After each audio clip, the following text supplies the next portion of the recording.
متعلقو اتنقالات تنبيت إز مصحف إز زحلقا بصو إيو رأي يوحنس معرف إسران كلتن فقدي شوعته مدحان تلفزيون نممصا غويتانا إيسوس كريستوس بزملكت أب رأي يوحنس زتكوره ناي سلسته أوارح مدب سلطانا نمهابن نمدلاون نمصات غويتانا مدحانينا إيسوس كريستوس اتنافقون نأمنت وانجيل كلخمن مدباتا عداليا تركب قلطيفه يمصالخو اتغزي دما قريبو الله كم زبل قال أملاخنا بيت كريستيان كاب عميق دقاسا تبرابيرا أبز غزي ازي نغويتانا خصبه سلازلوا نتب غويتا استوهبنا ملأختي ناب أمنتي بتأماننت كنبصحو قريتنا علنا نسخاتكم اون كم تنحموش تدناقل لبامات نمرعاوي كتصبيو دلواتن نقحتن كتكونو نزل تمرتي تغتاتلو قداماي بزعبا نتقات قال اي بزعبا 7 سباين شوعة عمت مكران سالساي بزعبا ناي طفقات رخصت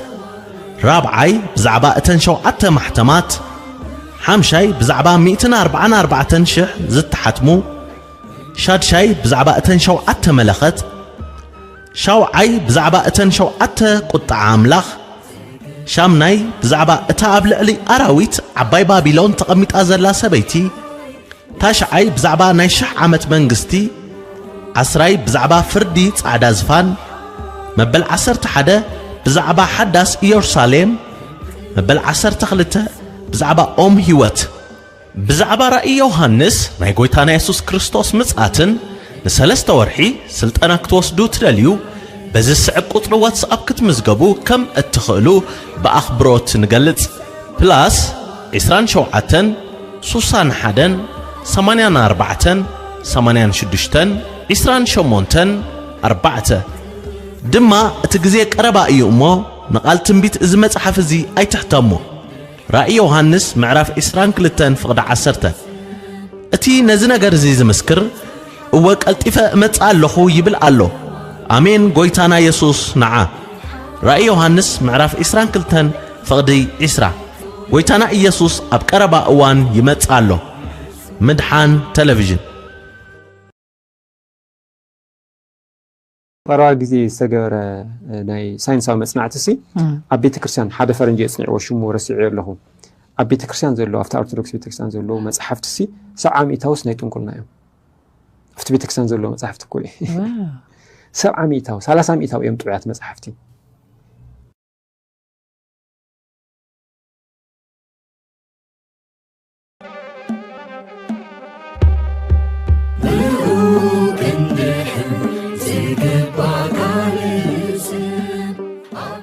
فلت أبتحت سماي خالي مدحان سلدينا هاي سبب ما سبب كدحنا لزخيل سبب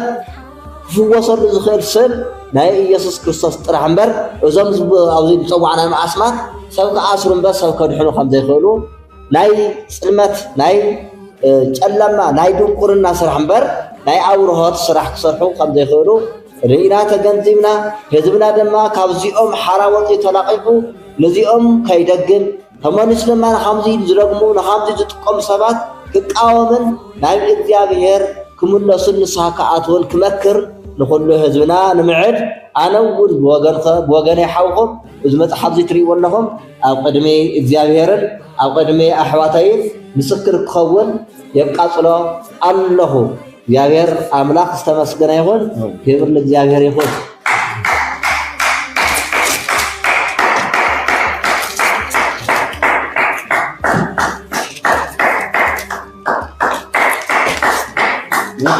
أنا سيد أسرع خواريدي أنا سيد أسرع خواريدي سيد خواريدي ما كان يحصل له هذا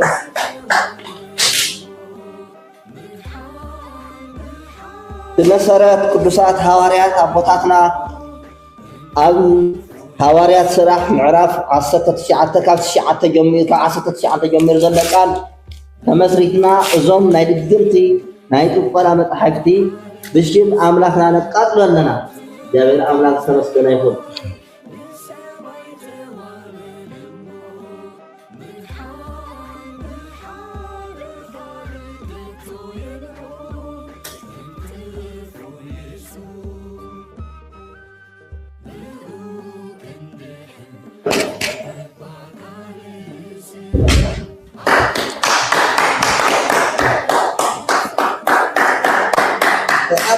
تقاتل هزنا حراوة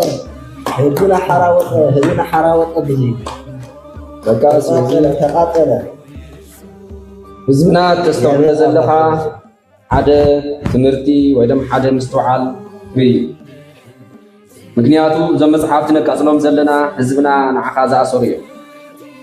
لما عنت سرحهم نفرسهم علينا سرح دياولوس نفرس لنا سرح توقلتي نفرس لنا سرح دفاتر نفرس لنا ስለዚህ ዋና ዓላማና እዚ በሙዲየ ተገልጽና ዝገብሮ ዘለና እዚኦም ንዓኻ ዝኣሰሩኻ ምዃኖም ፈሊጥካ ተረዲኻን ህዝብና ተሓትገብር እዩ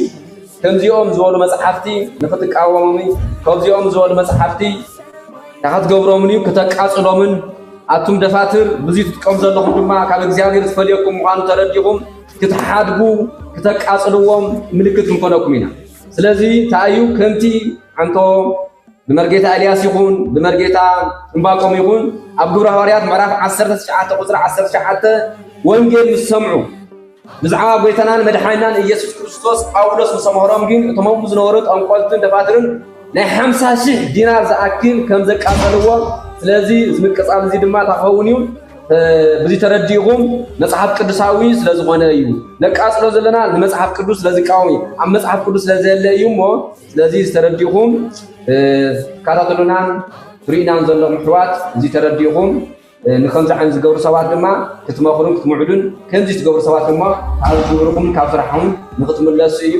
ስለ ሰማዕኹምና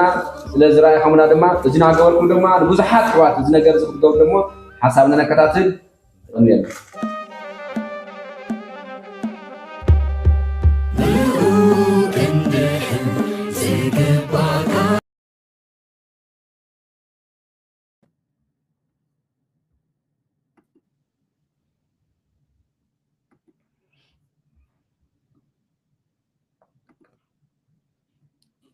شالوم تخاتلت مدحان تي في كما اللهم كما يقنيكم أملاخنا እግዚአብሔር نزل عالم استبارخن تمسجنان يكون شالوم ممر تولد كما يعيلكم سلام بلوم تخاتلتنا እግዚአብሔር መስገን እንዳንዳ ይልኩም መምህር ጳውሎስ ሞ ዝፈርኩም ተኻታተልትና ከምኡ ድማ ቅዱሳን ኣሕዋትና ከመይ ቀኒኹም በሓለዋ ኣምላኽ በዚህ ይልኩም ናብዚ ፕሮግራም እዚ ድማ ተመሊስና ክነራኸብ ኣምላኽ ስለ ዝረድአና ክብርን እግዚአብሔር ኣምላኽና ይሁን አሜን አሜን ወይታ ይባርኩም ተባረኩ ኦኬ ቀጽሉ ወዱ እግዚአብሔር ይመስገን እቲ መጀመሪያ ሓደ መተሓሳሰበለኒ ካብ ብዙሓት ተመልከቲ ብናባይ ብቐጥታ ዝተደወለንን ናብዚ ሚድያ መድሓንቲ እውን ሕቶ ስለ ዝህሉን እቲ ንዝርዝሮ ካብ መጀመሪያ ጀሚሩ ክሳዕ ዝመጻእና ናይ ክፉእ ኣሰራርሕ እቲ ናይ ጥልቂ ዝኾነ ምስጢር ናይ ኣጋንን ንዕኡ ከመይ ኢሉ ህዝብና ክወፅእ ከም ዘለዎ ከመይ ኢሉ እዩ ተሰማርዩ ብዝረቃቃ መልክዑት ህዝብና ኣብኡ ጠሊቑ ዘሎ ሃይማኖታት ከመይ ኢለን እየን ዘለዋ ንክንገልፅ እምበር ሕየው እዚ ሰዓት እዚ ናብቲ ዝነበርናዮ ስራሕ ክንምለስ ወይም ክንሰርሕ ኣብኡ ስለዘየለኹ ኣነ ብወገነይ ነዚ ነገር እዚ ተረዲእኹም እዚ ሓግዙና ወይ ክንወፀሉ ንኽእል መንገዲ ብግልኹም ደግፉና ዝብል ነገር ክተቋርፁ ከምኡ ስለዘይኮነ በዚ መንፈስ እዚ ክትርድኡልና ኣነሒ ፈፂመ ኣብዚ ነገር እዚ የለኹ ናይ ቀደም ዝነበርክዎ ሂወት ደኣ ብምቅላዕ ነቲ ጥልቂ ዝኾነ ምስጢር ኪዳን ወይ ኣሰራርሕ ናይ ኣጋንንቲ ከመይ ሰብ ክወፅእ ከም ዘለዎ ይናገር ኣለኹ እዚ ድማ ብክርስቶስ ኢየሱስ ጥራሕ እዩ ትነፃ ክውፅእ ዝኽእል ዝብል እዩ ዘሎ ኩልኻትኩም እትምትሓቱ ዘለኹም ዝኾነ ፀገም ዘለኩም ኣነ ከረድአኩምን ክድግፈኩምን ክረድአኩምን ዝኽእል ናብ ክርስቶስ ኢየሱስ መፂኹም እቲ ንዓይ ነፃ ዘውፅእ ኣምላኽ ነፃ የውፅአኩም እዩ እየ ዝብለኩም ዘለኹ ኣብዚ ሕጂ ግዜ ግን ከምኡ ዓይነት ኣሰራርሓ ከምዘይብለይ ክትርድኡ ብካልኣይ በተለይ ኣብ ዝተፈላለየ ክፍለ ዓለማት ዘለኹም ቅዱሳን ኣሕዋትና ሓቂ ትፈልጡ ማለት እዩ ንእሽተይ ንናይ ብስጋ ቤተሰብ ይኹን መጋላግልቲ ዝተፈላለየ ቦታ ዘለው ከይድንግፁ ብዝተፈለየ መንገዲ ከይጭነቑ ብዝብል እምበር ዘለናዮ ብእውነት ከቢድ ዝኾነ ግዜ ኢና ዘለና ብስደት ከቢድ ዝኾነ ስደት ተላዒሉና ኣሎ በተለይ ኣብዚ ዘለና ሕየው እዚ ግዜ እዚ أنا بقول لي إمكان نلعلي 4 جزء ناي قتلة فتنة تفتيم لي ببزح شجر يحلف كم زله ترديكم أبزخنا يكون حجر زلهم قدوسان ناي كلاتنا وانجيل قانقا يجدبن دراتم يقولون علم لخاوز غنا أقول قلت سلاس غنا نزع أقول قلت جدما بمدحان تلفزيون أبيلو بزح يرد لنا نفلت لنا سلاس الله بسؤالات عوجنا تطأو كتبلو بفاينانس ون عوجنا تطأو كتبلو بقويتا فقرية زحسبكم زي مدحان تيبي زجبرو زلوا حيو زكزيزي نسوق أسكيسو مسرا خدنا مسكرناتنا حمشت ممهران كابن نقرب نزل زلوا بزح إذا بقلنا وزي نامس أي حتىنا بقلنا نامس قويتا يقبل نتحقق يقبله بمليونات القصور دما ممر باولس كمزل حلو يسمعن يردعني حتى الناس لازلو زيد ما تسبح زغنا عقل قلاتيو مدحان تبي دما عقاتام بزي عدد زي عزين اغزابيرنا مسغنكو صقا يبزحلكم قويتا عقل قلاتكم من زمنكم من يبارك تبارك يزبل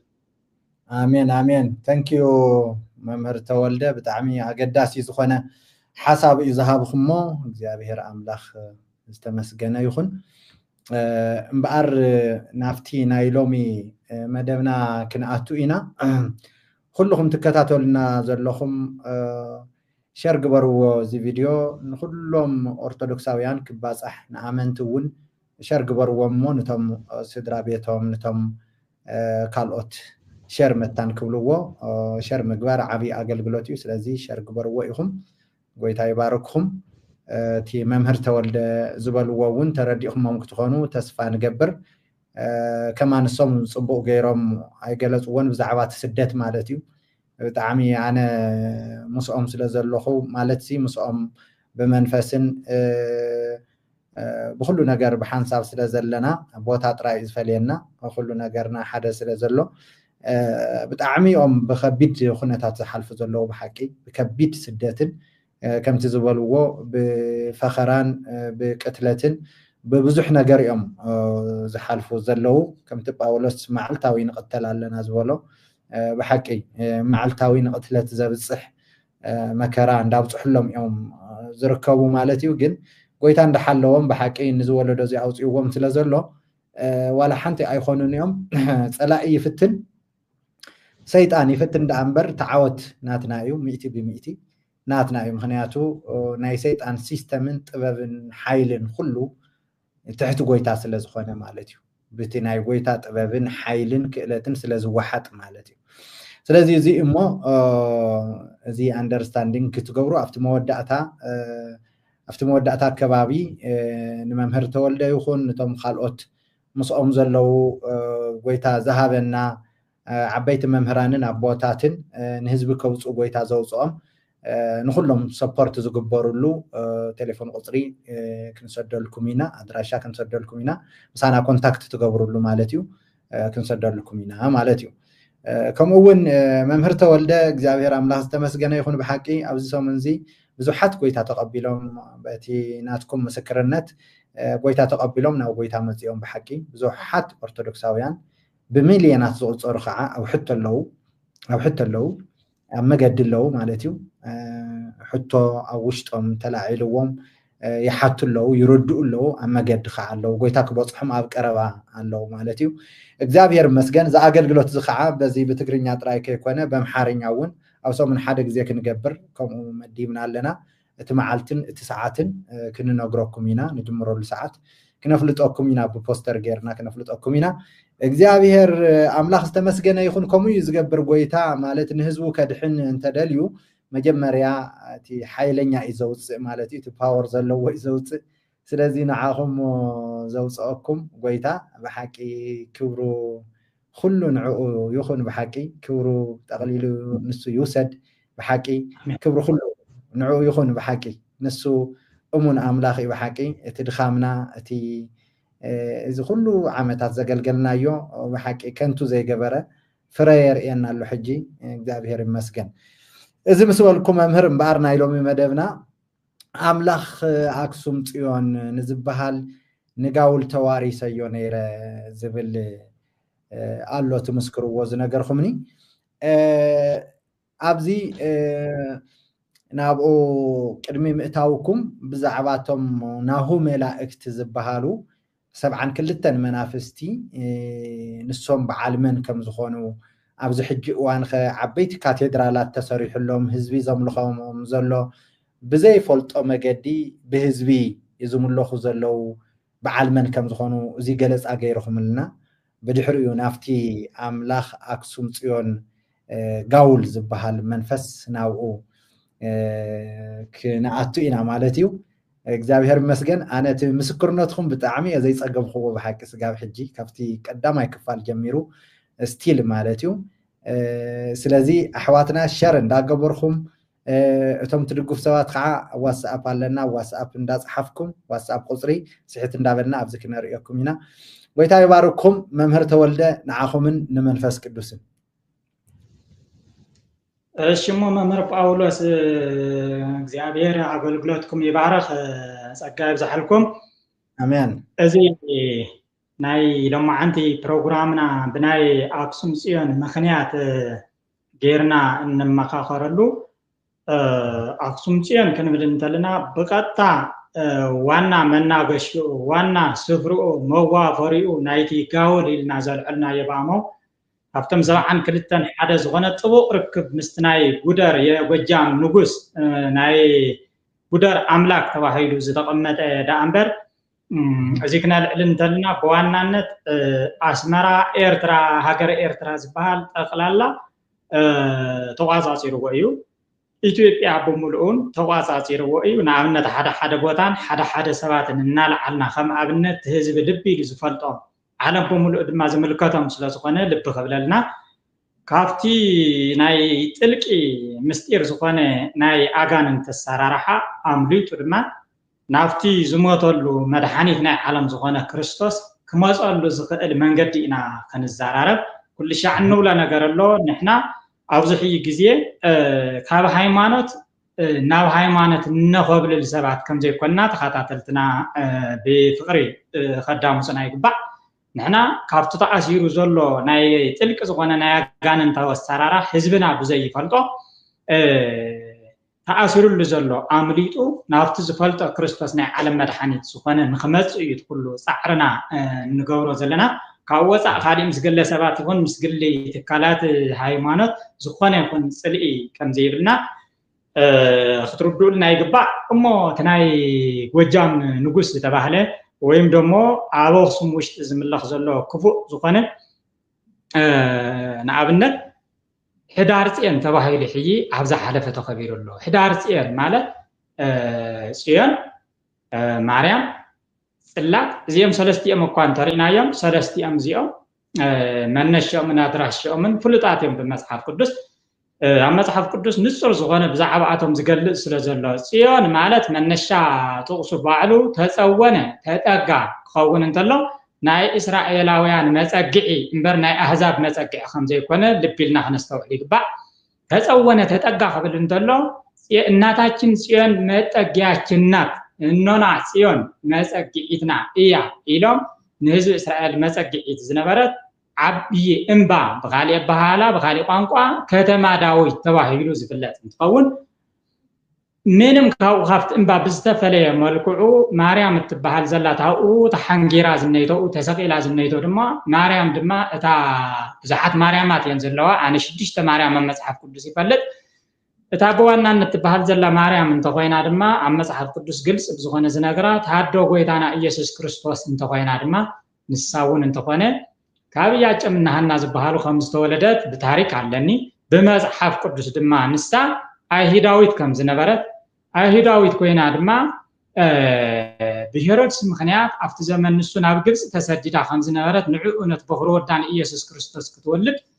ናይ ሃይማኖት መራሕቲ ኩሉ ግዜ ጠንቂ ናይ ተሓቂ ስለ ዝኾኑ ሃይማኖት መራሕቲ ኣሳጉይዎማ ናብ ግብጽ እምበር ካብ ግብጽ እኳ ወፂኣ ኣይትፈልጥን ተመሊሳ ኣብ ዓዳ ድማ ብኽብሪ ከም ዝሞተት ኣብኡ ከም ዝነበረት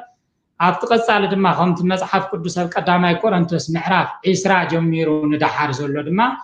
ኣብቲ ዳሓር ትንሳኤ ድማ ከም ሃገራ ከም እትትንስእ ካብኡ ወፃእ ግን ዝኾነ ይኹን ናብ ጽላት ይኹን ናብ ጽዮን ዝበሃል መጸጊዕ ናይ እስራኤላውያን ምንም ብዝተፈለየ መንገዲ ርክብ ዘይብላ ከም ዝኾነት ጽላት ዝበሃል ዘሎ ድማ ንሙሴ ፀረብ ኢልዎ ክንድዚ ብክንድዚ እብኒ ፀረብ ኢልዎ ፀሪቡ እንተምፅኦ እንተሎዚ ብኸመይ ከም ዝተፀረበ ኣብ ዘፀአት ምዕራፍ 25 ኣሎ ታቦት ከምዚ ጌርካ ስርሓዮ ኢልዎ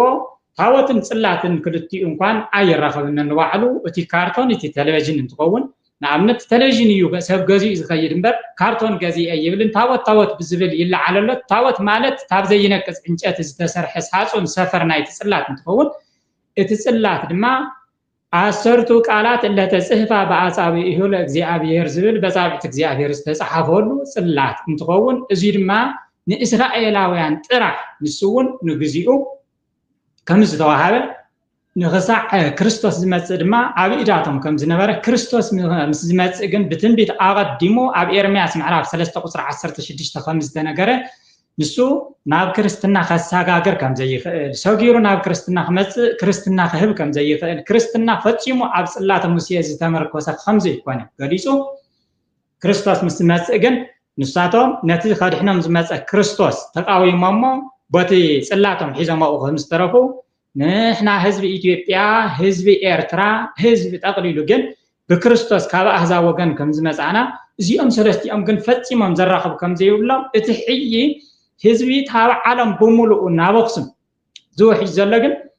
ብጉልበቱ ይኸስር ከም ዘሎ ብህይወቱ ይኸስር ከም ዘሎ ብገንዘቡን ብንብረቱን ይኸስር ከም ዘሎ ፈጺሙ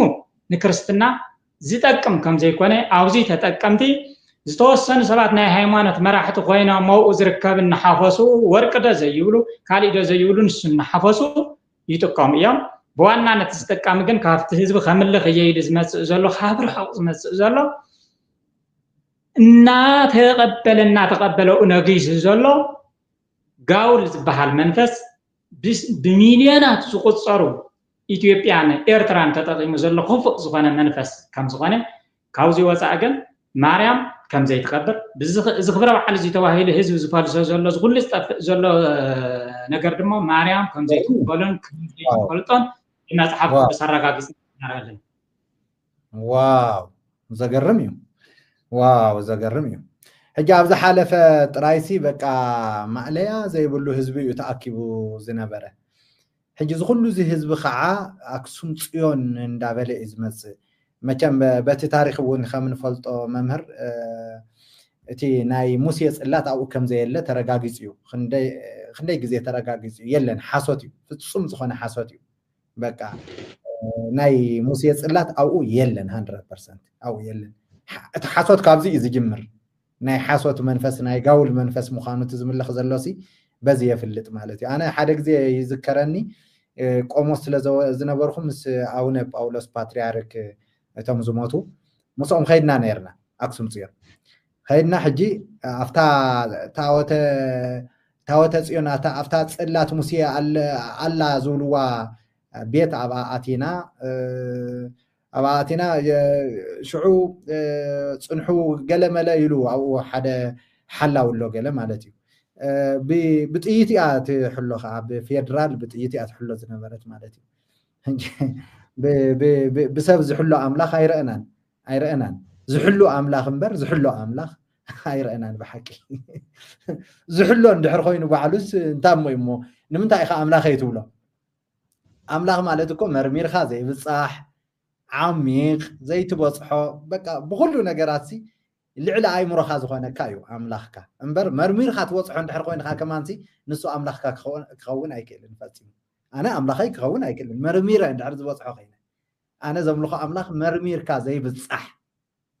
መዓሙቕ ዝኾነ ምስትውዓል ዘለዎ ኣምላኽ ኢና ነምልኽ ማለት እዩ ሕጂ ዝሕሎ እዩ ብጥይት ዝሕሎ እዩ ዝነበረ ሽዑ ኣቡነ ጳውሎስ ካዕካ ኢሎም ስሒቆም በቃ ካዕካ ኢሎም ስሒቆም በቃ ግደፍ እንደዚ ቀልዲ ግደፍዎ እንዶ ኢሎም ማለት እዩ ሽዑ ሓሰት ምዃኑ ሽዑ ፈሊጥና ማለት እዩ ብሓቂ ግደፍዎ እንደዚ ቀልዲ ኣይገደፍኩሞን ስጋብ ሕጂ ይብሉ ነይሮም ማለት እዩ ሕጂ ብዛዕባ እዚ እስቲ ቁሩብ ትብሉና ነገር እንድሕር ኣሎ ብዛዕባ እቲ ናይ ኣክሱም ጽዮን ጽላተ ሙሴሲ ካብ እስራኤላውያን ከመይ ገይራ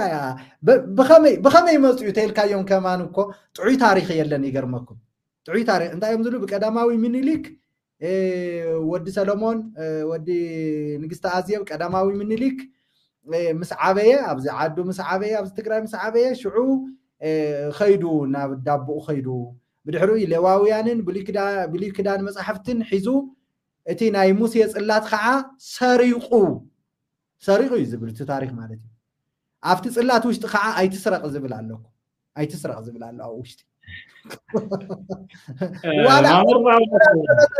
ዋላ እንተመፀ ከማንሲ መርገም እዩ ኣምፅኡ ቀዳማዊ ምንሪ መርገም እዩ ኣምፅኡ ምክንያቱ ኣይትስረቅ እንዳበለ ትሰርቅ እንድሕር ኣለካ እዚ መርገም እዩ ብሓቂ መርገም ስለዚ እዚ ብዛዕባ ብሉዎ ነገር ቆ ብዋናነት ነታ ሃገር ንባህልን ቱሪዝምን እዩ ንመአከብ ገንዘብ ዝጠቅሞም ካብቶም ተጠቀምቲ ድማ ከም ግለሰብ ኣነ ተጠቃሚ እየ ከም ትግራይ ድማ ህዝቢ ትግራይ ተጠቃሚ እዩ ብኡኡ እንተኾነ ገና ከም ግለሰብ ይኹን ከም ህዝቢ ትግራይ ህይወቱ ኣጥፊኡስ ግዝያውን ብቱሪዝም ኣቢሉ በበፃሕቲ ውሽጢ ዓድን ወጭን ዘለው ገንዘብ ንምስብሳብ ምንም ዝጠቅሞ ኣይኮነን ከም ግለሰብን ከም መጽሐፍ ቅዱስን ግና ኣነ ብሰለስተ ነገር እየ ዝሪኦ ሓደ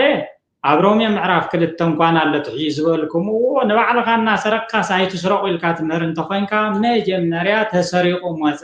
ዝብል ንምንታይ ኣድለ ተሰሪቁ እንተመፅኡ ንምንታይ ይጠቅም ንስኮ ኣይትስረቅ ዝብል ቁጥሪ ሓደ ዝተቐመጦ እዩ ሰሪቅካ ክኸውን ይኽእልን ክስረቅውን ኣይኽእልን ካልኣይ ኣነ ግዜ መብዛሕትኡ ከምዚ ዝዘራረቡ ዝከራኸሩ ሰባት ይሰምዕ እየ መፅያዶ ኣይመፀትን ብዙሕ ኣይከራኸርን ንምንታይ ትጥቕሲ እየ ዝቦም ከምዘይ መፀ ኣባሃላ ናይ ሰባት ዶን ገንዘብ ክንብል ንሓዝ ንከተልስ መጽሐፍ ቅዱሳዊ ትምህርቲ መጽሐፍ ቅዱሳዊ ከም ዝብሎ ትንሳቶም ዝብሎ ዘሎ ወፍቲ ተኣምረ ማርያም ተጻሒፉ ዘሎ ብደቂ ሰሎሞን ክልተ ነበሩ ብወዲ ሰሎሞን መፀ ተሰሪቁ መፀ ኣዳናጊሮም ታቦተ ሚካኤል ኣቀመጡሉ እዮም ዝብሉ ታቦተ ሚካኤል መዓዝ ተሰርሐ ኣመን ዝሰርሖ ብመን ዝተሰርሐ ታበይ መፅኡ ከመይሉ እዚ ከበየናይ መጽሐፍ ቅዱስ እንረኽቦ ታዘላ ንግስቲ ኣዜብ ከም ዝኸደት ኣብ ነገስት ምዕራፍ 8-9 ሙሉ ኣሎ እዚ ታበይ መፅኡ ኣይኮነን እንተኾነ ግና ተሓቂ መጽሐፍ ቅዱስ እንታይ ዝብልኒ ብሽዑ መፅኡ እንድሕር ዳኣ ተባሂሉ ኣብ ካልኣይ ዜና መዋዕል ምዕራፍ 35 ታብ ንጉስ ዳዊት ሰሎሞን ምስ ወለደ ካብ ሰሎሞን መፅያ ተባሂሉ እዚ ዝንተ ዘሎ ካሊእ ታሪክ ኮይኑ ብሓቂ መጽሐፍ ቅዱስ ታሪክ ግን ኣብ ሰሎሞን ንሮብዓም ንኣብያ ንኣሳፍ ንዮሳፍጥ እናበለ መበል 14 ወለዶ ናብ ኢዮስያስ ምስ መፀ ኣብ ዘመን ኢዮስያስ ድማ ምዕራፍ 35 ቁፅሪ 4 ደጊም የኣክል እቲ ታቦት ኣብዚ ይቀመጥ ዝብል ይኣክል ከም ዘሎ ናብ ሓድሽ ኪዳን ይሰጋገር ከም ዘሎ ክሳዕ ሽዑ ተወለዶ ንሱ ግን ኣብ ኢዳቶም ከም ዘሎ እዩ ዝነግር ኣብ ኢዶም ከም ዝነበረ ኣነ ግን ብዝበለፀ ሓደ መምህር ናይ መጽሐፍ ቅዱስ ዘሎ ሕየው ዘመን እዚ ዘሎ ኣኪቡ ኣብ ዘምህረሉ ግዜ ተረኺበ ኣብ ኣክሱም ውሽጢ እንታይ ኢሉ ነይሩ ሓደ ደስ ዝብል ናይ ኣቋቋም መምህር ናይ መጽሐፍ ቅዱስ መምህር ኮይኑ እንተምህር እንተሎ ባዕሉ ተብታ ቤተ ክርስቲያን ዘሎ ገልጋሊ እዩ ማለት እዩ ስለዚ ሕቶ በዚሕዎ ሰንበት ትምህርቲ ክምሎም ሕቶ ኮይንዎም እንደገና ንሕና እውን ሓሳብ ይህብናሉ ቶም ዘለው መዘምራን እውን ሓሳቦም ገሊፆምሉ ዝጥቅስ እዚ ኣይከድልዮምን እዩ ኣይሓስብዎን እዮም ኣይክገብርዎን እዮም ዝብል እዚ ተዓርቁልናም ዝበልዎ እውነት ንምንጋር ጽላተ ሙሴ ንእስራኤላውያን ተባሂቡ ሕይ ኣብ ኣክሱም ኣሎ ዶ የለን ኣነ ዝምልስ ኣይኮነን እንተዝህሉ እውን ከም ክቡር ኣቕሓ ንብረት ናይ ወለድና እምበር ናብኡ ክንሰግደሉን ክነምልኾን ንኣምላኽ ወኪሉ ጸሎትና ክሰምዕን ክምልስን ከም ዘይኽእል ግን ስምዑ ለይሉ ተመልኪቱ ኣምሂሩ ቀጥታ ግና ሊቃውንተ ጉባኤ ዝበሃሉ ኣብቲ ቤተ ክርስቲያን እንዳፅዮን ተዳራጅዮም ዘለው በትኽፉእ ዝተጠርነፉ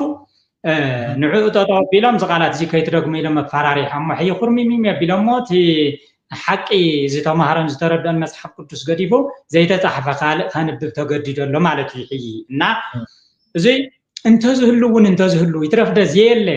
መጽሐፍ ቅዱስ ምስኦም ነበረ እናተባሃለ ን14 ወለዶ ኣብ ኣክሱም እኒህና ተባሃለ በዚ ህዝቢ ጃርጃር እናበለ ተመሊሱ ን14 ወለዶ ኣብኡ ተቐሚጡ እናሃለወ መጽሐፍ ቅዱስ እንዳነገረናስ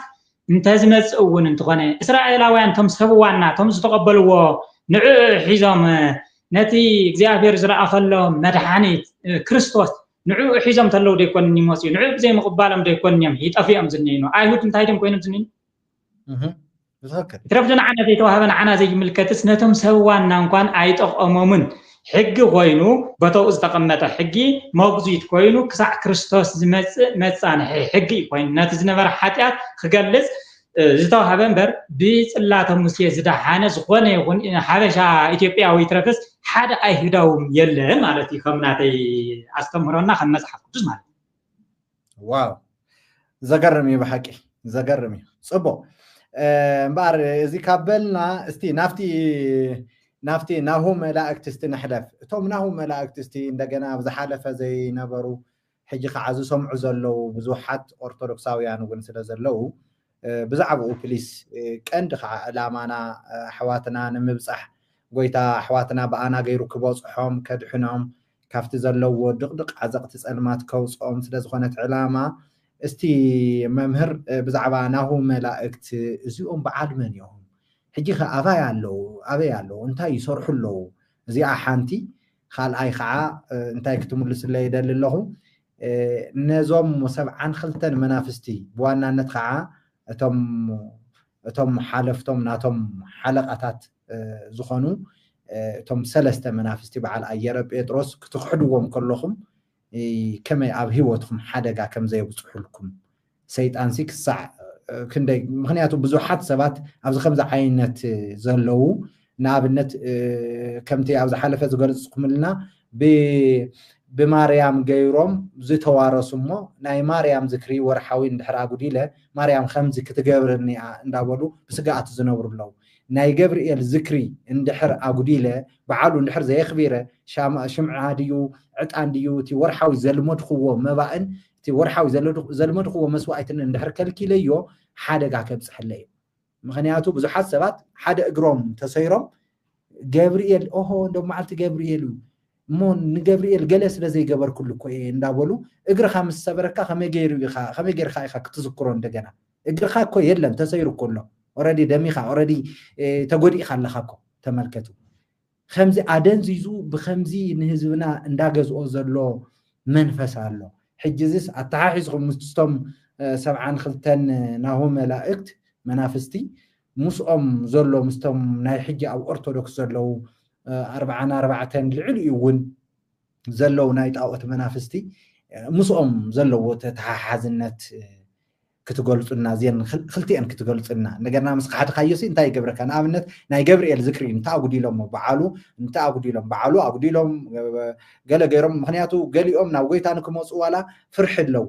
لهم سقاو حجي فرح لهم انت يفرحهم قتلني يزبل جبريل كم زك جبرني كي تقولوا لهم كمان نولدهم كله اتذكري نكذكروا اوريسم كيدانو محلاو اوريسم زموتو بزحاتهم سقاو حجي بز خمس عينت سيستم يزلو حزبنا ابز خمس عينت معسرتي يزلو ممر سلازي استي زي ان صبو كلير غيرهم حجون كسمعوا زلو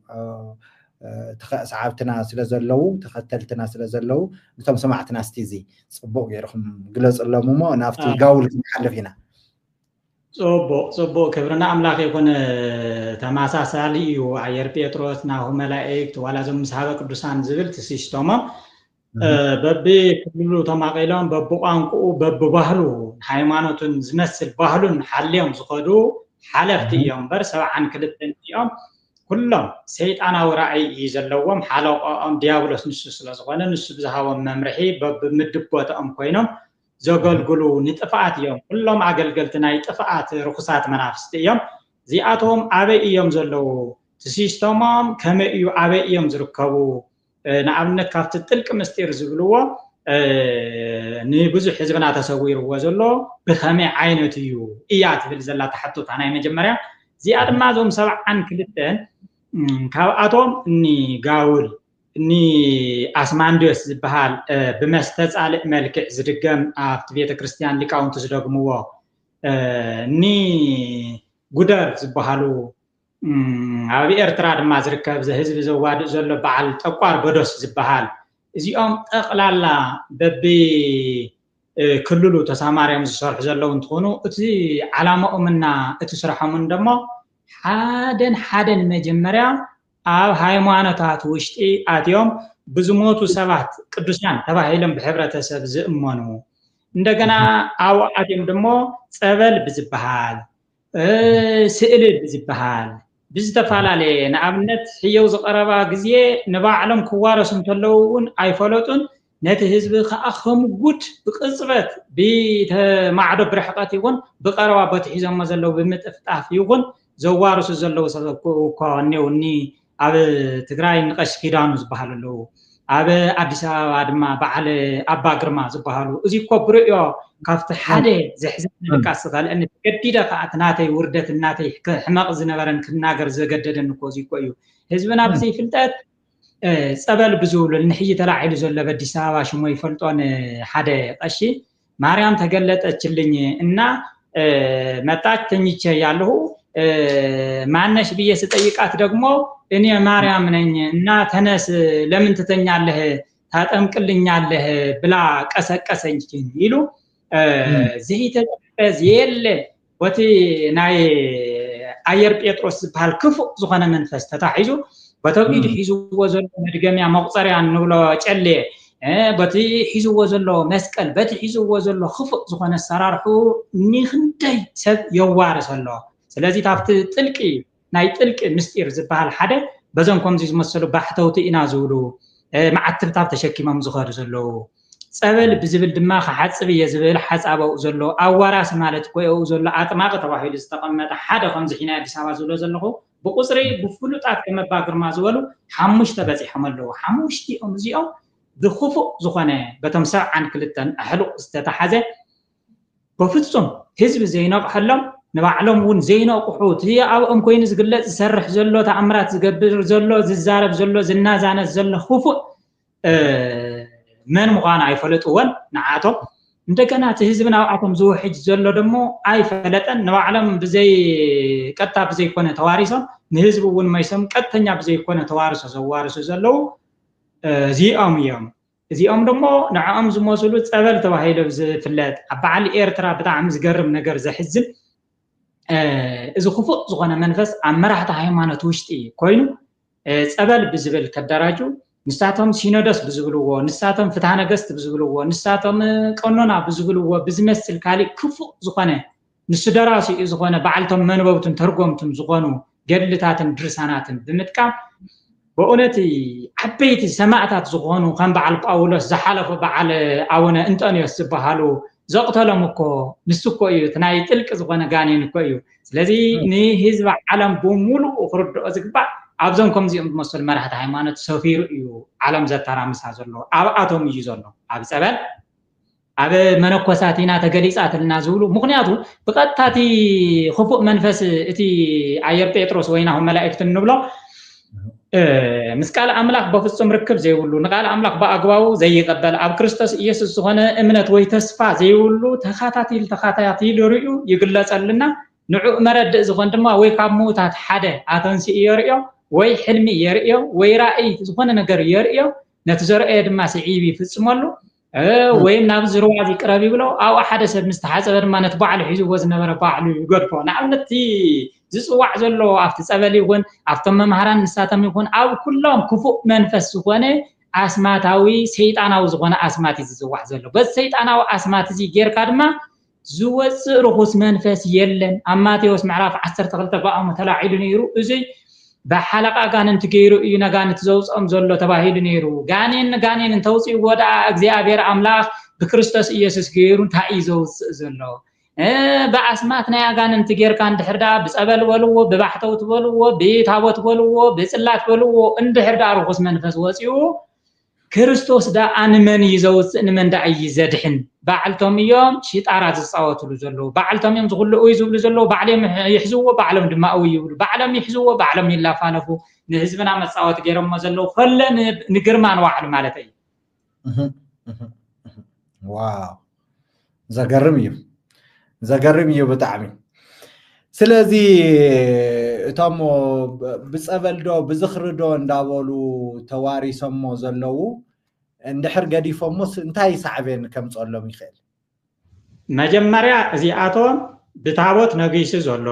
ኣብ ፀበል ነጊሱ ዘሎ ኣብ ዝኾነ ይኹን ብምውታን ስም ዝፅውዑ እንተስ ቤተ መቅደስ ይኹን እንተስ ገዳም ይኹን እንተስ ዝኾነ በዓቲ ይኹን እንተስ ዝኾነ ይኹን ኣብኡ ብዝፅዋዕ ዘሎ ዝኾነ ይኹን ካብ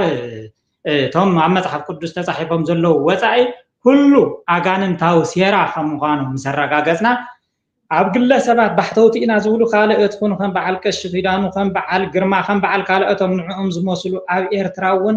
እቲ ሓቂ ናይ ኢየሱስ ክርስቶስ ከይትውፅዋዕ ናይ ኢየሱስ ክርስቶስ ቃላት ናይ ህይወት ቃል ከይልዓል ንዕኡ እትየ እናበሉ ኣብ መንግስቲ ተዳራጅዮም ሽፋን ኮይኖም ህዝቢ ክመውት ኣይኮነን ደሞ ተኣሲሮ ክብስብስ ተዘይኮይኑ ዓዱ ሓዲጉ ክኸይድ በታ እምነቱ ተሓቂ ዝረኸበ ሓቂ ከይናገር ዓጽዮም ሒዞም ዝነይኑ ኣብ ግለሰባት መራሕቲ ሃይማኖት ሰፊሮም ኣጋንንት ከም ዝኾኑ እዚ ብሙሉኡ ብሓለቃ ኣጋንንት በቶም 72 ተዳራጂ ዝምራሕ ምዃኑ ምስ ገለጽና ካብዚ ክወፀሉ ዝኽእል ህዝብና ዳ ብኸመይ እዩ ዝፈርሕ ዘሎ ብቐጥታ ዝተዋረሰ ብቐጥታ ብዘይኮነ ዝተዋረሰ ኣብ ጭንቂ ዘሎ ህዝቢ ብኸመይ እየ ክወፅእ ዝኽእል ወይታ ቤተ ክርስቲያን ንሳ እውነተኛ ቤተ ክርስቲያን እያ እንተኮይናስ ብኸመይ እያ ክትድሕን ትኽእል ዝብል ሕቶ ግን ሓንቲ እያ ንሳ በብዘለዎ ተገሊጻትሉ ይኹን ትንቢት ተነጊርዎ ይኹን ኣብ ጸበል ተሓጺቡ ብስጉእ ዝደሓነ ይኹን ተመን ዘበለ ይኹን ክታብ ዝኣሰረ ይኹን ዘድግም ይኹን መደጋም ይኹን ብሙሉኡ አንታ ዝግለጸልካ ዘሎ ንሱ ርኹስ መንፈስ እምበር ማርያም ተገሊጻትልካ ኣይኮነትን ኣርሴማይ ተገለጸትልካን ገብርኤል ንዓኻ ይግለጽን ዝግለጸልካ ዘሎ ካልእ እዩ እና ወፂኻ ናብቲ እውነት ንብዙሓት ናይ ብዙሓት ታሪክ ስለወጠ ናይ ብዙሓት ህይወት ስለወጠ ከምቲ ዮሃንስ መጥምቅ ዝበሎ መጀመርያ ክመጽእ እንተሎ ብርሕቐት ዝረኣዮ ነዋበጉኡ ለእግዚአብሔር ዘአትት ኃጢአት ዓለም እቲ ናይ ዓለም ኃጢአት ከወግድ ዝኽእል በጊዕ እግዚአብሔር እዚ እዩ ኢሉ ንሱን ምስኡ ዝነበሩን ከም ዝመፁ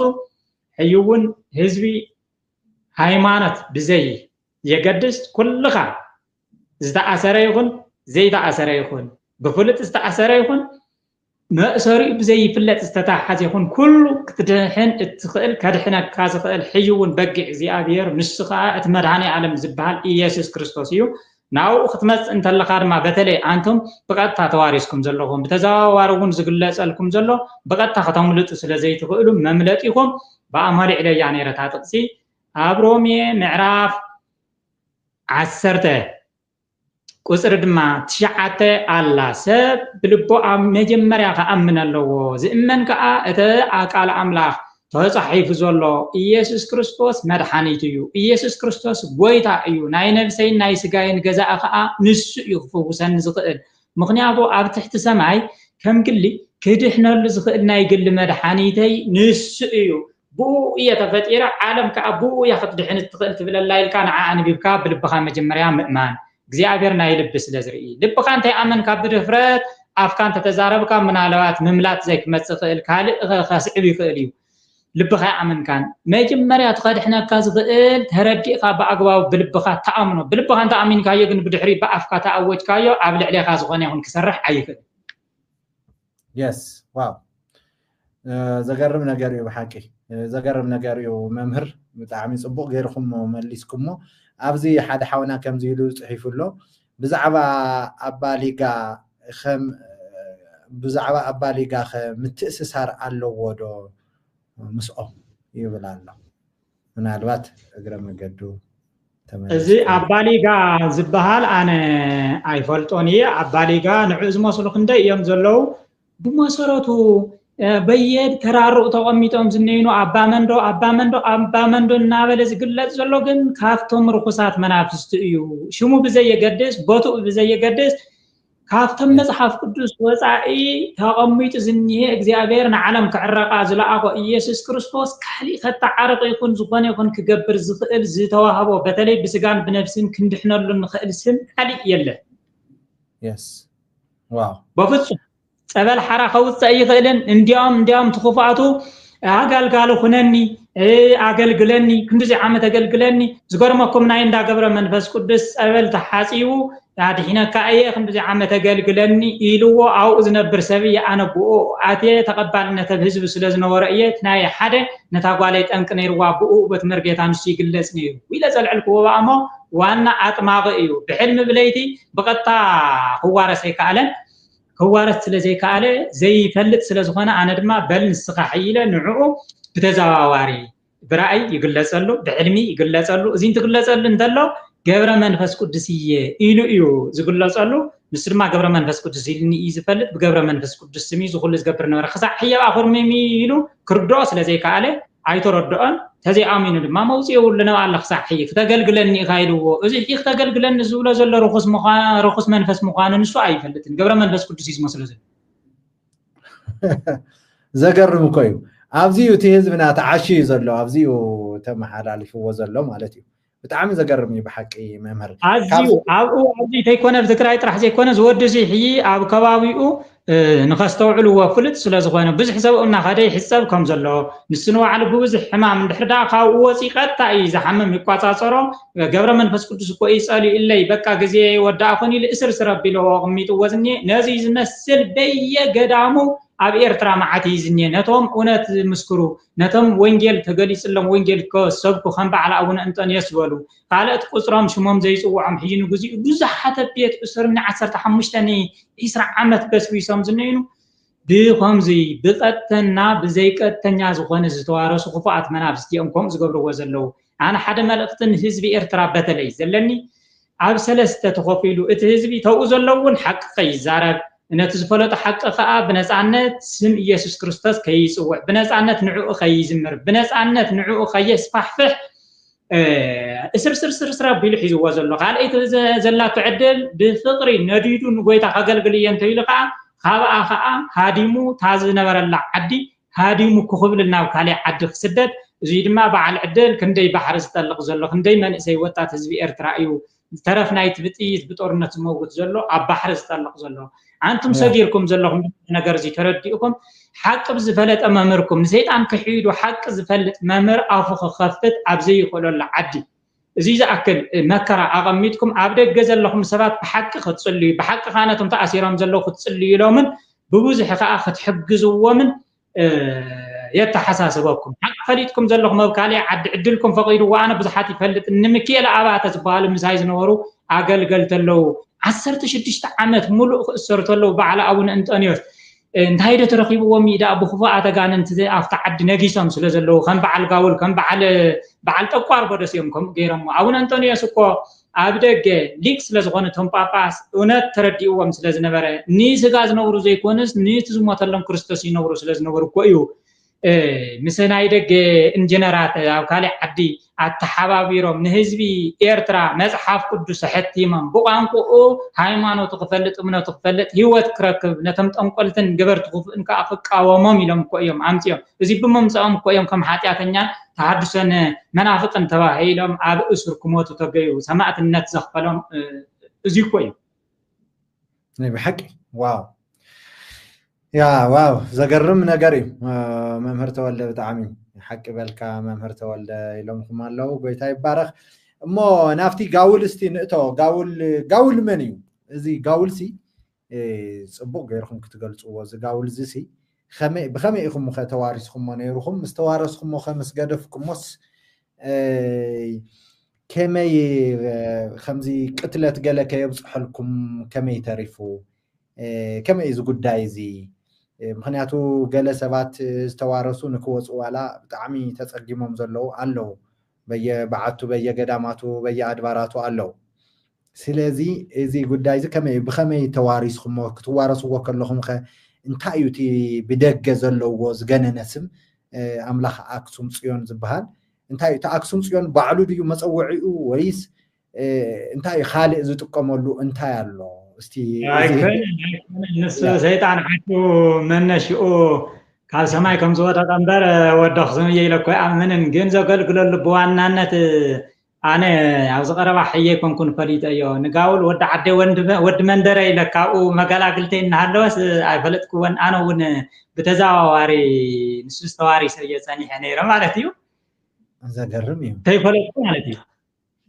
ዘገርም እዩ እሺ ዳሓር ኣብንየ ክዋረስ እንተለኹ ካብቶም 72 ሓደ ኮይኑ ናተይ ቦታይን ዓደይን ኩሉ ተላለየ ክገብረ እንተለኹ ምስኡ ምስ ተላለኽዎ ግን ንሱ ብዋናነት ብሓላፍነት ዘገልግለሉ ኣኽሱም ከም ዝኾነ ብብዙሓት ሚልዮናት ዝቁፀሩ ድማ ኣብ ትሕቲኡ ከም ዘለው ካብዚኣቶም ድማ ሓደ ሲስተሙ ኣብ ከባቢና ኣብ ጎራብትና ባዕሎም ናይ ገዛና ገጠር እዩ ነፀላ መንደቕ ተይኮነስ መዋስንትና ባዕሎም መስቀል حيزوم عبيت مقدس وشتي سنوات زنقرقرم أعزب بلوم شموم تزي صواح هو من جزيئو مسولدنا بحدا خوينهم جن كله نقارو خريئو خسمعوان من دان كمت محبر سبنا زولو مسكال زرع سيطان زولو تيكونس مسكال بإيدهم حيزوم عبيت مقدس الناقدسن زنقرقرم سنوات ويزو بلوم مني بهي حد خنديل كاقبصر وخاواتهم حدا قنت استفالة قاول مالت منيزو الحتة سلس غربة قاول نجمرا ني دغمتي تيتوارس بقطع تيكونس بتزاواري اسمات زحازو نزيኦም برائي بحلمي بستفالالي እና ተገለጸ ነትንሶም بخفاء عين زريئዎ خا وشتم ان لع على دغمت ክገብሩሉ ስራይ ክገብሩሉ በዓሉን ተመጽዩ መስተፋቀር መስተሃምም ወይም ደሞ አቃቤ ርእሱ ኢሉ ወይ ብጸጎም ኸምዚ እየሉ ኸምቲ ሒዝ ደውልልና ዘለው ኸምዚ እንደሐጉዝና ዝብሉ ዘይተረዱ ሰባት ታይነቱ ዘይተረዱ ኹመጽ ተለው ኻና አቶም በተዘለዎ ገይሩ ሽሙ ሓቢኡ ጋውል እንታይ ኮነስ በትናይ ተኸባቢ ክቅበልዎ ዝኽእሉ ጻድቕ ሽም ጸዊዑ በትናይ ተኸባቢ ጸበል ሓቢሩ ጠቅምን ኣብ ከምዚ መሰለ ጸበል ከይድኩም ተሓጸው ብምባል ብምልኣኽ نعاتهم كأ لتم قداسيان زبال زلوا زنوا أنت أغزيابير نولم زلنا عنا بلا مسكلهم من مسألباساتهم من نعاتهم كترامس بخمزي استقانا جوه هواتهم حد ما مر باولس على كبابينا زي تجبر قد زي كبر قد سلزي يلا حد نجرستاوي سني دا جبر هي رزبها عمونقوش إلان سلخلخان وقرمارين زركب حد بيت كريستيانو قلت بزغونه أو زلوا لك أو أنتون كم خروا لهم عند من ده يفلتوا وصل زغونه كأواتهم حدا كان كلت ما مهران دويلهم لينيرهم كل التعامات غيروني ما مرتول لنتاين غورز نجارزين تاينا نجورج أنا قلنا منجستون كرد إن كالن وزبها لندول ويزاهم يلهم من نيرهم كبرنا أملاك يكون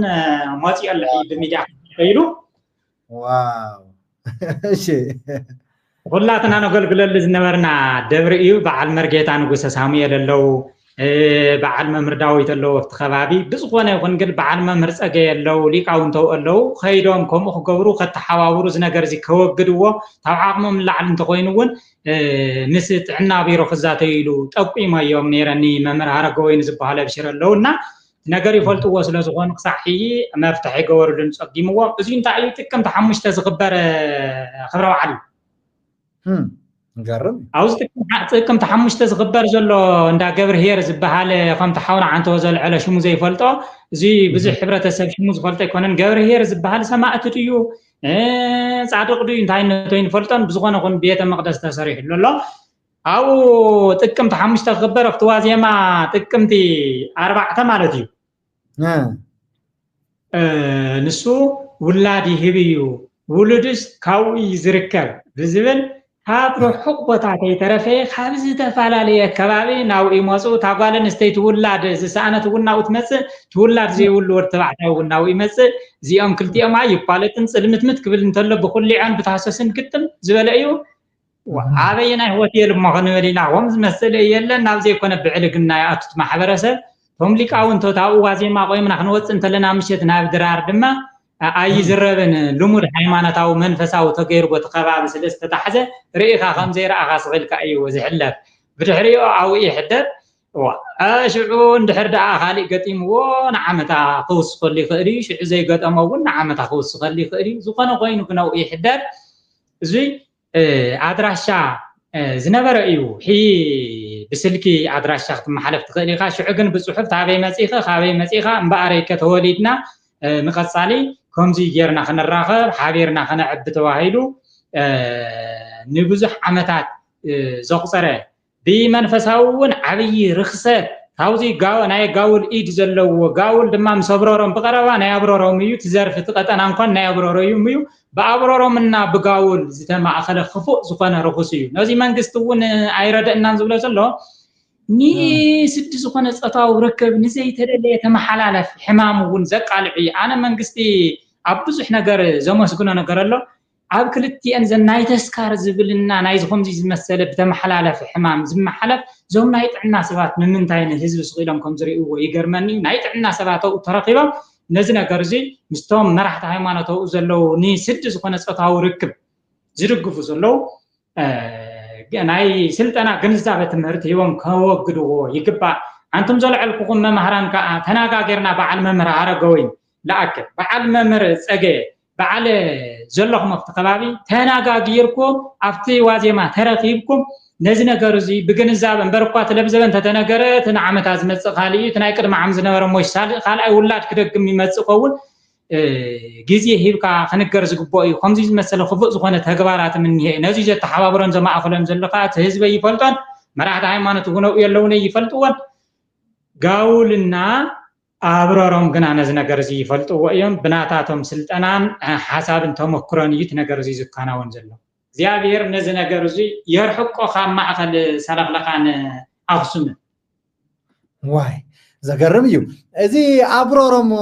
ሓደ ግዜ ከማን ብጣዕሚ ተዋዓዊዕ ነይሩ ኣብ ሶሻል ሚድያ ተአብሮሮም እንታይ ብዛዕባ እቲ መንፈስቲ እስቲ ቅሩብ ካብ ኣምፃኹም እስቲ ቅሩብ ትፈልጥዎ ነገር እንድሕር ኣለኩም እዚ ጋውል ናይ ኣምላኽ ኣክሱም ጽዮን ምስኡ እውን ምትእስሳር ከም ዘለዎ ትነግሩና ኣለኹም ተአብሮሮም እስቲ ቅሩብ ቆልና ብጣዕሚ ዝገነነ ስምዒ ዘለዎ ኣብ ትግራይ እሱ ስለዚ ተአብሮሮም ምን ይብሮም ጽቡቕ ርክብ ዘለዎም ደቂ ሓደ መንደር ኣገልግሎቶም ስዳርካ ሓደ ሰበካ እንዲም ዝሰርሑ እዚ ጠቋር ቦደስ ኣብ ኤርትራ ዘገልግል ዘሎ ንበዓል ኣቡነ አንጦኒዮስ ዘቕተለ ንህዝቢ ኤርትራ ንሞትን ስደትን ዝዳርግ ዘሎ ፀላእ ናይቲ ሓቂ ዝኾነ እና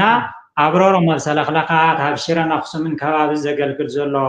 ዋና ኣነ እውን ወዲ ማሕወሩ ስለ ዝኾንኩ ብዙሕ ጥልቕ ዝበለ ዝፈልጠሉ ስለ ዝኾነ ጋውል ድማ ብዋናነት ናይ ኣኽሱም ሓለቓ ዝኾነ እዚኣቶም ብምልኦም ኣብኡ ኢድ ኣለዎም እዚኣቶም ብሓደ ዝሰርሑ እዮም እዚኣቶም ክሰርሑ እንተለዉ ድማ ከምቲ ሓንቲ ዝበልክዎ ኣብ ፀበል ኣብ መራሕቲ ሃይማኖት ደገምቲ ኣብ ቤተ መቅደስ ውሽጢ ኣብ መቃብር ኣብ ዝተፈላለየ ናይ ህዝቢ መንፈሳዊ ኣገልግሎት ብዝመስል ዝሰርሑ ክፉኣት መናብስቲ እዮም ብዋናነት አብሮሮም ግና ቃላይ ኣሎ ከፊል ኢኹም ናይ ብሚድያ ተኸታቲልኩሞ ኣነ ግን ብዋናነት መንደረይ ቦታይ ስለ ዝኾነ ዘገልግለሉ ዝነበርኩ ስለ ዝኾነ ብዋናነት መምህር ፀገየ መርጌታ ፀገየ ድማ ኣብኡ እዮም ዘገልግሉ ዘለዉ ተሰሚዕኩሞ መምህር ፀገየ እንኳን እንታይ እንትብሉ ኢሎም ነይሮም ኣንታ ህዝቢ ውፃእ እንዳ መድሃኒ ዓለም እዮም ዘገልግሉ ንሶም ንጉህብ እንዳ መድሃኒ ዓለም ድሕሪ ሰዓት ድማ እንዳበረሮም እንታይ ኢና ንርኢ ዘለና ና ከምቲ ኤልያስ ዝበሎ ኣንታ ህዝቢ ክንደይ ሻዕኻ ናብ ክልቲኡ ትሕንክስ አብሮሮም ተኮይና አምላክ ናብ አብሮሮም ተቅሊልካ ኺድ እንዳ መድሃኒ ዓለም ንትምፃ መድሃኒ ዓለም ተኮይና አምላክ ናብ መድሃኒ ዓለም ናብ እንዳ አብሮሮም ተቆጠብ ኢሎም ነዛሪቦም ነይሮ ግን ኣብ ልዕሊኦም ተሲኦም መምህር ልሳነ ወርቂ እዩ ዝበሃል ናይ ቆቋም መምህር እዩ ናይታ ኣብኣ ዘላ ናይታ ሰበኻ ወንጌል ስብከት ኢሎም ስብከት ወንጌል ኢሎም ኣቐሚጦም ዘለዉ መተሓባበሪ ዋይ ሙሉእ ዝኾነ ነፃነት ክቦም ኣይከኣለን ገዲብዎም ማለት እዩ እንተኾነ ብከፊል ከልኪሎም ኣለዉ አብሮሮም ግን እንታይ እዩ ዝገብር ምዃን ሲኢንሉ ንመርጌታ ንመምህር ፀገ ምዃን ሲኢንሉ እምበር ከጥፍኦም እኳ ብዙሕ መኪሩ ነይሩ እዩ ተቃዊሞ እዮም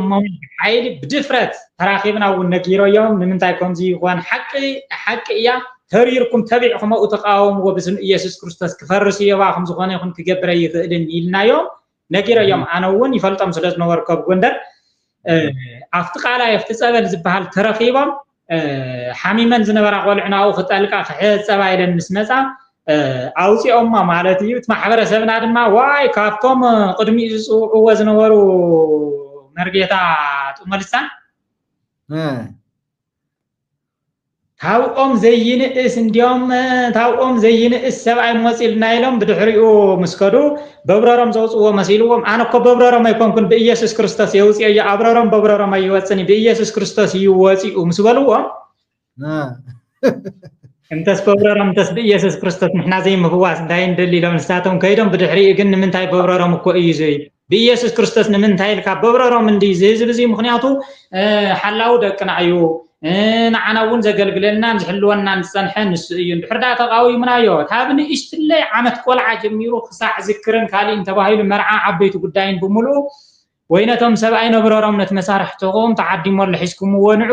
ወይም ደሞ ናረቅን ታብቲ ዝቐረበ እኽለ ማይን ሒዝካ ናብቲ ቃላይ ከይድካ ተዓዲምካ ኣለካ ብረሮም ናብ ጉዳይ የተሓወስ ተዘይተባሂሉ በፍጹም እንተስ ብኣውሎ ነፋስ እንተስ ብሓዊ እንተስ በቲ ሒዞሞ ዝነበሩ ዋናጩ ሃዋቅ ስለ ዝኾነ ነቶም ዘምልኽዎ ማለት እዩ ንዕኦም ነትናይ ሰለኽለኻ ህዝቢ ዋው እሺ ገረም ልክዕቲ ናይ ጉደር ኣምላኽ ናይ ጎጃም ንጉስ እየ ከም ዝብል እቲ ድማ እቲ ህዝቢ እውን ናህና ሓላዊ ደቅና እዩ ሒዝዎ በፍጹም ክተስምዖም ትኽእል ኣይኮነን እንደገና ንሱ ድማ ናይቲ ህዝቢ ንሱ ናይ ሰለኽለኻ ንጉስ እዩ ናይ ሰለኽለኻ ኣምላኽ እዩ ኣብረሮም ማለት ዋው ዘገርም እዩ ብሓቂ ኣነ ዝብለኩም መምህር እዚ ኣብረሮምሲ እንታይ ሰሚዐ ነይረ ኣነ ኣብቲ እዋንቲ ኣብቲ ሶሻል ሚድያ ክወዓወዓ ከሎ ኣነ እውን ሓደ ቪድዮ ሰሪሐሉ ነይረ እንታይ ክብሉ ሰሚዐ እቶም ህዝቢ እሞ እንታይ እዩ መፍትሒኡ ኣቕሽሽቲ ዘይትፅውዑ እዚ ነገር ዝክፈትሕዎሲ ኣቕሽሽትኹም ኣባት ነፍስኹም ዘይትፅውዑ ኢሉ ሓቲትዎ እንቲ ጋዜጠኛ ነተን ሰበይቲ እንታይ ኢለን መሊሰ ደይ ኩሎም ሓደ ኩሎም ደይ ሓደ ኩሎም ሓደ እንድዮም ደይ ኩሎም ሓደ እንድዮም ኩሎም ንምንታይ ከምኡ ዝብላ መስለኩም መምህር ጳውሎስ ሓደ እዮም ክብላ ተለዋ ንሰ ልክዕ ከምቲ ንሳቶም ኣባት ንስሓ ኢሎም ነቲ ህዝቢ ተማቒሎም ኢ መፅሓፍ ቅዱሳዊ ዝኾነ ሓጢኣትካ ንገረኒ ንዓይ ሓጢኣትካ ንገረኒ ንዓይ ከብፅሕልካ እየ እናበሉ ተማቒሎም ሒዞሞ ዘለው ኣብረሮም እውን ኣባት ንሶም ከም ዝኾነ እዮም ቶም ዓዲ ዝኣምኑ እንዲያም ካብ ቀሽ ብላዕሊ ኣበስኦምን ፀገሞምን ከይዶም ዝነግርዎ እንተስ ውሉድ ይኹን እንተስ ሕማም ይኹን እንተስ ካሊእ ፀገሞም ናይ ስራሕ ስእነት እንኳን ናይ ፋይናንስ ሕፅረት ዘጋጠሞም ሰባት ከይዶም ይምህለሉ እዮም ይልምንዎ እዮም ክሳዕ ዓይነት ውራት ተይተረፉ ናብኡ ቀሪቦም በይዛ ከማኽረና እንታይ ክንገብር ኢሎም ናብኡ ዝፅልዩ ብዙሕ ኢና ንፈልጥ ዝኾነ ኮይኑ ግን ሓደ እዮም ማለት እንትን ሰበይቲ ሓቀን እየን ዝፀውዕዎ ንሳቶም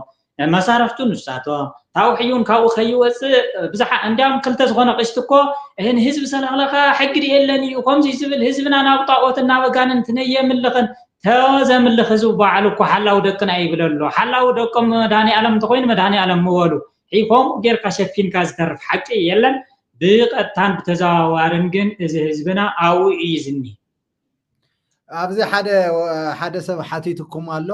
ኣብረሮም ሰብ ድዩ ወይስ መንፈስ ኢሉ ኣሎ ርእሱ ክገልፅ እንተሎ ኣብረሮም ቦት ናይቲ ከባቢ ናይ ሰብ ዝርያ እየ ካባኻትኩም ብየ ብስጋ ካባኻትኩም ካብ ሰበይቲ እየ ተወሊደ ቦቦ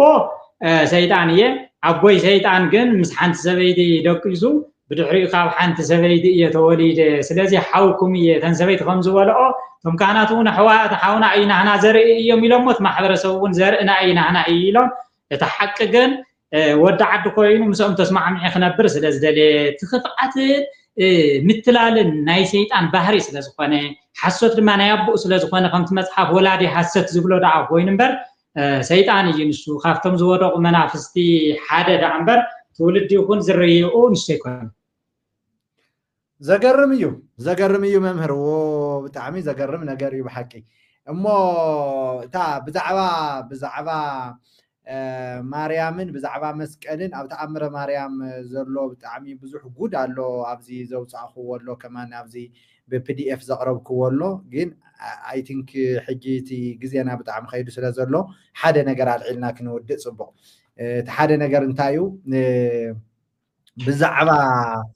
እዚ ቡዳ ዝበሃል መንፈሲ በጃኻ ባሕተተልና እዚ ጉዳይ እዚ ከማን ኣብተን ኩለን መደባትኩም እንዳልዕልኩም ብዛዕባ እዚ ገለ ይበልና ተሓቅስ እንታይ እዩ ሕጂ ማለት ንስኹም ኣብቲ መዓሙቕ ስለ ዝነበርኩም ሞሲ ናይ ብሓቂ ቡዳ መንፈስ መን እዩ ብሓቂ እንታይ እዩ እዚ ቡዳ መንፈስ ምክንያቱ ብዙሓት ሰባት ሓራ ዘውፅኦም እንተኮይኑ ሓራ ከውፅኦም እዚ ጉዳይ እዚ ኣይኮነን ከዓ እንታይ እዩ ኣብዚ ሕብረተሰብ ኩሉ በቃ ተደናጊሩ እዩ ዝነብር በዚ እቶም ብቡዳ ዝሕመዩ ቡዳ እንዳበሉ ዝሓምይዎም ሰባት ከዓ መንበሪ ስኢኖም ክሳዕ ምድሮም ለቂቆም ካብቲ ሓደ ናብቲ ሓደ ዝኸድሉ ከምኡ እቲ ህዝቢ ከዓ ኣነ ቡዳ በሊዕኒ ኣነ ከምዚ በሊዕኒ እንዳበሉ እዚ ነገር እዚ እስቲ ክሊር ዝኾነ ብሓቂ ንህዝብና ፈውሲ ዝኾነ መልሲ ካባኹም ንፅበል ኣለና እሞ እዚ መልሲ እዚ ምስ ሰማዕና ክንውድእ ኢና ትናይሎም መደብና ከመይ እዩ እዚ ጉዳይ እዚ ከም ፍቃድ ኣምላኽ ኣብታ ትመፅእ ዘላ ዓርቢ ኣብታ ቅድሜና ዘላ ዓርቢ እዚ ብዛዕባ መስቀልን ብዛዕባ ማርያምን ሽዑ ኣልዒልና ብዛዕባ ፅዮን እውን ኣብቲ ሓምሻይ ክፋል ክንውድኦ ኢና ኣብቲ ቀፃሊ ሰሉስ ከዓ ዝመፅእ ዘሎ ሰሉስ ናይ ሕቶን መልስን መደብ ክህልወና እዩ ማለት እዩ ስለዚ መምህር إذا قلصوا بحكي بقلي ونحاتيتهم من بسلك دويلهم صحيفهم اللي بزحات يفلطومن زي فلطوم سبعات مسكال مالت اسكي حدا سب مسكال او كسادو سلازا عسره مسكال سلاز تسالمه وي مسكال او ايدو چوبيتو سلاز خده اغاننت خفرحو اغاننت خاو خوص وي اونتኛ ክርስቲያን ክኸውን ይኽእል ደዝብል ሕታል ኢሎም ለኔሮም ፈጺሙ አበ ኦርቶዶክስ ተዋህዶ ቤተክርስቲያን አቅሚጣቶ ዘላ ስም ገጠሞ እዩ ስም ገጠሞ መስቀል ኃይልነ መስቀል ጽነነ መስቀል ቤዛነ መስቀል መድኃኒተ ነፍስነ አይሁድ ክህዱነ ነሳመነ ወልአመነ በኃይለ መስቀል ከድህነ ተባሂሉ ዘሎ ፈጺሙ ምስተቅርጻ ቅርጺ በየፈርኒቸሩ ወይም በየኢደ ጥበበኛ ተቀሪጹ ዘሎ ሰው ሰራሽ ዝኾነ መስቀል ዘራኽብ ይሁሉን መስቀል አብ ክሳድካ ስለዛ አሰርካ ክርስቲያን ማይትቆውንን አሰርካ መጽሐፍ ቅዱስ አብ ክሳድኩም ክርእሰሩ ማይበለን አይክእሰሩ ማይበለን መስቀል ዝብል ዘሎ ግን እቲ አይሁድ ክዱ ወይ መስቀል ኃይላችን ነው ተባሂሉ ዘሎ እቲ መስቀል ኃይልና መስቀል ጽንዓትና መስቀል መድኃኒትና መድኃኒት ነፍስና መስቀል ቤዛና ኮይኑ ዘሎ መስቀል ዝብል ሽም ገጢምዎ ዘሎ መሰቀል እዩ ንኣብነት አበ ቀዳማይ ቆሮንቶስ ምዕራፍ 1 ቁጽሪ 18 ቃል መስቀል ነቶም ዝድሕኑ ቃል መስቀል ነቶም ዝጠፉ ሰባት እሽነት እዩ ናአና ንእንድሕን ግን ኃይል እግዚአብሔር ቃል መስቀል ይዝባል ዘሎ ወይም ደሞ መሰቀል እዩ ኃይልና መሰቀል እዩ ጽንዓት ነፍስናን መድኃኒት ነፍስናን ቤዛናን ዝኾነ መወዳእቱ ግን ታይሊ ዝአስሮ መሰቀል እንትኾንተሎ መስቀል ዘይኮነስ ብኢድ ሰብ ዝጭበጥ ብኢድ ሰብ ዝድህሰስ ዘይኮነ መስቀል ዝባል ዘሎ ትዝሓናሉ ናይ ጽንዓትና ቤዛና መድኃኒት ናይ ነፍስና ዝኾነ መስቀል እቲ በአ ኢሞሮ እናሐስቦ ስቃይ ክርስቶስ እዩ ቃል ክርስቶስ እዩ ንሱ ዝተኸትከተ ዝተገረፈ ካብ ጽፍሪ እግሩ ጀሚሩ ክሳዕ ርእሱ ደፊእዎ ዝነበረ እሾኽ ዝነግሩ ቃል እዮም እምበር እቲ ብኢድ ሰብ ተምዓዕ ዝብሉ ዝወድቁ ዘለው ደኣ መስቀል ዝረአየ ሰይጣን ንሱ ተዝኾንማ ኣብ ኢዶም ደሒዞም ሰይጣን ናይ መምህረ ሕዲግ ተቃሊስዎም እንዲያም ታዝነበረት ሓፂን መስቀሎም ኣብ ክልተ ተሰይራ እያ ሰይጣን መስቀል ሒዞ ኣሎ ቶም ዝደግሙን ዝፅውዕዎ ዘለውን መስቀል ኣብ ኢዶም ሒዞም ኣሎ መሰቀል እዩ ዝብሎም መሰቀል እዩ ቃል መስቀል እዩ ዝብል ዘሎና ሽሙ ይገጢሙ እዚ ንመስቀል ንማርያም ንእንታይዶ አበ መስተወቅ ዘመስቀል ዝባል ተቀሚጡ ዘሎ ስብሃተ ክብሪ ወይ ስብሃተ ፈጣሪ ይደልዎም ተባሂሉ ተቀሚጡ ዘሎ ስሕተት እዩ ጸልሚትዎም ስለ ዘሎ ደንዚዞም ስለ ዘሎ ስማዕ ኣሎ ዶ መምረ هو حجي مصيهم هو قرب تقاريص صنيحه حجي مصيهم صنيحه هو حجي مصيهم ስለዚህ መስቀል ንመስቀል ነቲ ዕንጨት ዘይኮነስ መሰቀል እዩ እቲ ስቃይ ክርስቶስ እዩ ትዘድሕን እዚ ኣብ ቀጻሊ ክንሪኤና ብሰፊሑ ንሱ ኣብላይ ድኸልን ካብቲ ማዓንቲ ሒዜ ዝነበርኩ ኣጀንዳ ግን ሓታት ዝበዝሕኒ ስለዚ ጉዳታት ጉዳነት ቶም ተሓስትን መን እዮም ዝብል ጽቡቕ ዝኾነ ሕቶ ምጽኢኩም ለይ ናብኡ ከኣቲ هو ጽቡቕ ቡዳ ማለት በአመት እንቅፍ ቢለያ ነይረ ቡዳ ዝበሃል በባህሪኡ ቡዳ ማለት በት ማሕበረሰብ ሓደ ሰብ ቡዳ እዩ ተባሂሉ ብወረስ ተዋራረስ ዝመፀ ቡዳታት እዮም ተባሂሎም ሰብ ንሰብ ይሕዞ እዩ ናብ ዝብኢ ይቅየር እዩ ሰብ ይበልዕ እዩ ከምዚ ይገብር እዩ ተባሂሉ ብኒጋውል እዚ ድማ መነሽኡ ካብ ጎጃም ካብ ጉደር ዝተላዕለና ታው ተላዕል ድማ ናብ ጋውል ናፍቲ መሳርሕቱ ናብ ኣክሱም ንህዝቢ ኣክሱምን ጠርኒፍ ዝሓዘ ምስ ህዝቢ ዓለም ብሰላም ከይነብሩ በትጽቡቕ ዝፍለጡሉ ናይ እግዚአብሔር ጥበብ ከይነብሩ ብኸፍዓት ነቲ ጥበብ እግዚአብሔርስ ብናይ ኣጋንንቲ ጥበብ ምእንታን ክፍረጅ ተባሂሉ ዝመፀ እምበር እቲ እውነተኛ ጥበቦም ካብ እግዚአብሔር ዝተቐበልዎ እዮም እንተት ቡድነት ዝበሃል ግን ንጋውል ንኣስማንዲዮስ ዝበሃል መስተፋቅር ዝደግምዎ መስተጻልእ ዝበሃል ክፉእ ዝኾነ ሽሙ ለዊጡ ህዝብ ንህዝብ ብሰላም ከይነብር ናታቶም ኢድ እዩ እምበር ፈጺሙ ክልቲኦም ነፃ ክወፅሉ ዝኽእሉ ጉዳይ ኣሎ ክልቲኦም ናውቲ ሰለባ ኮይኖም እዮም ንክልቲኦም ተዋፃፂርዎም ይዝነ ነቲኦም እውን ብሽሞም እናሸቀጠ ክሳዕ ርእሶም ዝኣምኑ ንሕና እኮ ቡዳታት ኢና ኒና ንሕና ከም ዝብለና ዘሎ ሰብ ይብሉ እዚ ከኣምንዎ እንተለዉ ትሒዞሞ ዘለው ቡድነት ክቅበልዎ እንተለዉ በትንሶም ዝረኣይዎ ዓይኒ ብዓይኖም ተጠቂሙ ነቲ ዝረኣይዎ ሰብ የሕምሞ ስሞም ተጠቂሙ ዝኾነ እንተቅርብሉ እንተለዉ ዕጣን ትኪ ግዛዕም ዝዓለኸት ክኽእሉ እንተለዉ ፈሊጡ ይብል መን ኢኻ እንትበልዎ እገለ እየ ይብል እቲ ሰብ ንሱ ኣይኮነን ሰይጣንኩም ተዝኾንማ ትክጨኒዎ ሰይጣን መንፈስዩ ኣይመወፀን መስቀል አቢልዎ ኣይመወፀን በፍጹም ብመቁፀርያ ወቂዕካ እውን ዝስምዖ ዝሃድም ኣይነበረን ንሱ መንፈስዩ ክፉእ እዩ ብሽሞም ይሽቅጠሎ ነዚኦም መጀመርያ ሓራ ክወፅሉ ዝኽእሉ ቡዳ እየ ኢልካ ርእስኻ ከይተኣምን ንስኻ ከዓ ናብ ክርስቶስ ምስ ትመፅእ ብኢየሱስ ክርስቶስ ምስ ኣመንካ ፈፂሙ ብስምካ ክላፋለፍ ኣይኽእልን እቲ ልዕሊ ኩሉ ስም ዝኾነ ስም ኢየሱስ ክርስቶስ ነፃ ያውፀካ እዩ ካብ ንባዕልኻ ተባላሽኻ ተገሊልካ እናተወለድካ ደቅኻ መዋስብቲ ዝስእኑ ደቅኻ ምምሃር ክሳዕ ዝስብኑ ኣነ ዝሓዝን ዝገርመኩም ህፃውንቲ ቆልዑ ኣለዉ ዝፈልጦም ወደኽሱም ከም ምዃነይ ናይቲ ከባቢ ዘሎ ጉድ ይፈልጦ እየ ምንም ኣብዘ ይፈልጡ ምንም በደሎምን ኣበሰኦምን ኣብዚ የሉ ኢዶም ኣብዚ ይብሉ በላዕቲ ሰብ እናተባህሉ ዝፍረጅ ዘለው ክቕበልዎ የብሎምን ናብ ኢየሱስ ክርስቶስ ክመፁ ኣለዎም ኢየሱስ ክርስቶስ ተተቐቢሎም ብስሞም ተዓጢኑ ይኹን ተገሪፉ ይኹን ግዛዕ ይኹን ብስሞም ክናዛነዛ ኣይኽእልን ብስሞም ክሽቅጥ ኣይኽእልን ክዛረብ ኣይኽእልን ሓንትን ናብ ኢየሱስ ክርስቶስ ምፁ አንቱም መሽኩም በተጻራሪ ጓለ ሓማመትኒ ምስዓተን ኩዋ ድማ አገለ እየይል በስም እቲ ጎረቤተይ በስም እቲ ቡዳ እንዲዩ ተዛሪቡኒ ንሱ እዩ ሽሙ ዳኣ ከመይ ገይሩ እትብሉ ዘለኹም ሰባትካ እናተጓነጽኩምን ስም ሰብ እናጥፋዕኩምን ምስ ዘይ መጻልእትኩም እናተጻላእኩምን ደምነት እናኣተኩም ካብ ትነብሩ በዚኮ ንንጹህ ሰብ እናፈረጅኩምን እናተባኣስኩምን ክሳዕ ይሳደዱን ይሞቱን እኮ እዮም ዘለው ደቅም ይዋረዱ እኮ እዮም ዘለው ክንደይ በሓው ነዲዶም ብክንደይ ብኻራት ወጊኦም ክንደይ ተሰዲዶም ስለዝኾኑ ብጣዕሚ ነፃ ክትወፅሉ ትኽእሉ ሕዩውን ናብ ኢየሱስ ክርስቶስ ምፁ ክሕዘኩም ኣይኽእልን ትሕዚ የይሉ ብጎረባብትኩም ስም ዝፅውዕን ዝናገረኩምን ዘሎ ምስ ጎረባብትኩም ዝፈልየኩምን ዘሎ ክፉእ ዝኾነ መንፈስ ርኩስ መንፈስ እዩ ክልቴኩም ናብኡ ንዑ ነፃ ክትወፅኩም ንኣብነት ኣፍታ እውነተኛ ዝኾነት ቤተ ክርስቲያን ቡዳ እየይሉ ብስም እቲ ንጹህ ዝኾነ ክርስቲያን ክዛረብ ኣይኽእልን እቲ ቡዳ ተባሂሉ ሽዑ ዝረበሉ ዝነበረ ሓራ ወፂእ ናብ ክርስቶስ ምስ መፀ ብሽሙ ዝላፋለፍ የለን ኣብ ክርስትና እውነተኛ ክርስትና ዘሎ ኣብ ክርስቶስ ዘሎ ክርስቲያን ከዓ ክሕዝውን ኣይኽእልን ከምኡ ክትሓዝም ኣይኽእልን ስለዚ እዚ ሴራዚ ብሰፊሑ ብስልክት ትድውሉ ዘለኹም ይኹን ብዝተፈላለየ ሕቶ ኮይንኩም አንቱም ጨኒቆኩም ኣብ ዓለም ብሙሉእ ትሳደዱ ዘለኹም ኣነ ተኸታታሊ ዝኾነ ስለዚ ምላሽ ኣለኒ ካብ ኣምላኽኩም ከዓ ተስፋ ኣለኩም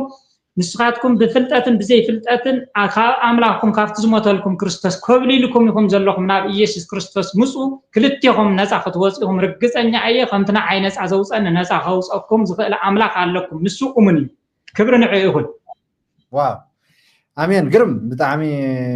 ዓጋቢ ዝኾነ መልሲ ሂብኩምና ግን ኣብ ቀፃሊ እውን ክነልዕሎ ኢና እዚ ጉዳይ እዚ ኣስፍሕ ኣቢልና ናቱ ኣርእስቲ ሒዝና ከማን كنأتو إنا صبوق يروحون كتقول إخم هزبنا متان كفوس كار حدا حاونا انتايلو صحيف اللفظي اوكي أبزي انتايلو صحيف الله هزبي إرترا تبارخو سلام قلاسكم هزبي إرترا زي ساقروا له منفس من يو إلكم هو ممهرته والده يولوكم الله أتي زسقدر زلو منفسي منيو أو كل بوتا زجزء زلو تعنتو يزول خمسي منيو بدك جامسي كتنقرو ناستي من يتمنفس بحالتي أو مالت أنا حدا تاريخ يفلت مخنياتو أب إرترا زلو ناي أرثوذكس توحدو ليك أو أنت زبحالو مرجتاتات ولا تم قلتي أو أكسوم سيوم تماهيرهم كم زخدو وانا منشيت أنقولناهم أكسوم سيون كم زخنت بتاريخون علني يسمعيه سلازي إذا نجار زيستي انتي تتحزن نتعلو مبزحتي وما وصلتنهم يوم زخدمه يتمنفس خاوز جزء زلوس من يزبهر السخاء بعل نابنت بعل قاول بعل عبرورم أو عدل فنتعلوهم ديو ولاس أبزات قرايت رأيهم زجزء زلو نو أسرار حقاتهم على ملخاوي نتورك يتزرقحو عالم لخاوي بمصحف قدوس اتي بإيسوس كريستوس زأمن بملء بمنفس قدوس تمريحو عالم لخاو زغونه حونت عالم لخاو زغونه فقره عالم لخاو زغونه اغلغلوتكم زلوا نساتهم دما تمرخصان منافستي اتم قدوسان ميكائيل نغبريل اوزي يلون رخصان عالم لخاو زغونه رخص زغونه علامه حيزهم زشرحيهم بوانانت جيل በብምድብ ቦታኦም በብሃገረ ስብከቶም ንወሎ በቲ መዋቕሮም ኣብኡ ስለ ዝሰርሑ ብመራሕቲ ሃይማኖት ይሰርሑ ኣለዉ ስለ ንብል ንኣብነት ጋውል ክንብል እንተለና ኣብ ኣክሱም እኮ ምስ መራሕቲ ሃይማኖት ምሳና ምስ ደገምትን እኮ እዩ ዝሰርሕ ሹም ናይቶም ኣብኡ ዘለዉ መገላገልትና ክፅውዕ ስለ ዘይደለኹ እምበር ምስ ሊቃውንቲ እኮ እዩ ዝሰርሕ ዘሎ እዚ ኣብ ኤርትራ ምስ ብዙሓት ብሚልዮናት ዝቁፀሩ ዝሰርሕ ዘሎ ድሞ ምስቲ ናይ ጎጃም ንጉስ እየ ዝብል ዘሎ ጉደርና ምስ ዝናይ ኣክሱም ንጉስ እየ ዝብል ዘሎ ምስ ጋውል ዝተተሓሓዘ መብዛሕትኡ ጥቡቕ ዝኾነ ርክብ ዘለዎ ንኣብነት ተፀዋዋዓ ፅዮን ዝብለ ክበሃል እንተሎ ማርያም እየ ክብል እንተሎ ብቲ ቅይሮ ኣቢሉ ድማ ጠቋር በዶስ እዩ ዝበሃል ኣብ ኤርትራ ዘቐትልን ዝምላኽን ዘሎ ጠቋር በዶስ ድማ ንበዓል ኣቡነ እንጦንዮስ ዘቕተለ ነቲ እውነት ዝኾነ ቃል ሓቂ ክቃፀል ንመፅሓፍ ቅዱስ ዝገብር ቀይሮ ኣቢሉ ድማ ማርያም ኣክሱም እንተኢሉ ጋውል ኣለዎ በዓል ዋና ኣብ ኤርትራ ድማ እንታይ እዩ ዝገብር ማርያመይቲ ማርያም መስመራ እናበለ ብማርያም ድማ ኣብ ኣስመራ ዝሽክር እምበር ማርያም እኮ ኣስመራ ማይ ትፈልጦን ኣክሱም ማይ ትፈልጦን ኢትዮጵያ ማይ ትፈልጦን ንሳ ከምቲ ሓንቲ ዝበልኮ ተወሊዳ ዝዓበየት ኣብኡ ዝሞተት ኣይሁዳዊት እያ ሓበሻ ማይ ኮነት ያ ሓበሻ ማይ ኮነት ዘገርም እዩ ኣምላኽ ይባርኩም ብሓቂ ብጣዕሚ ፅቡቕ መልሲ ኣብዚ ሓደ ሓውና እንታይ ኢሉ ሓቂ ድዩ ናብ ዝብኢ ይቕየሩ እዮም ዝበሃል ይብል ኣሎ እቶም ቡዳታት ናብ ዝብኢ ይቕየሩ እዩ ይበሃል ንሰምዕ እዚስ ሓቂ ድዩ ይብል ኣሎ ሓቂ ዝኾነሉ መንገዲ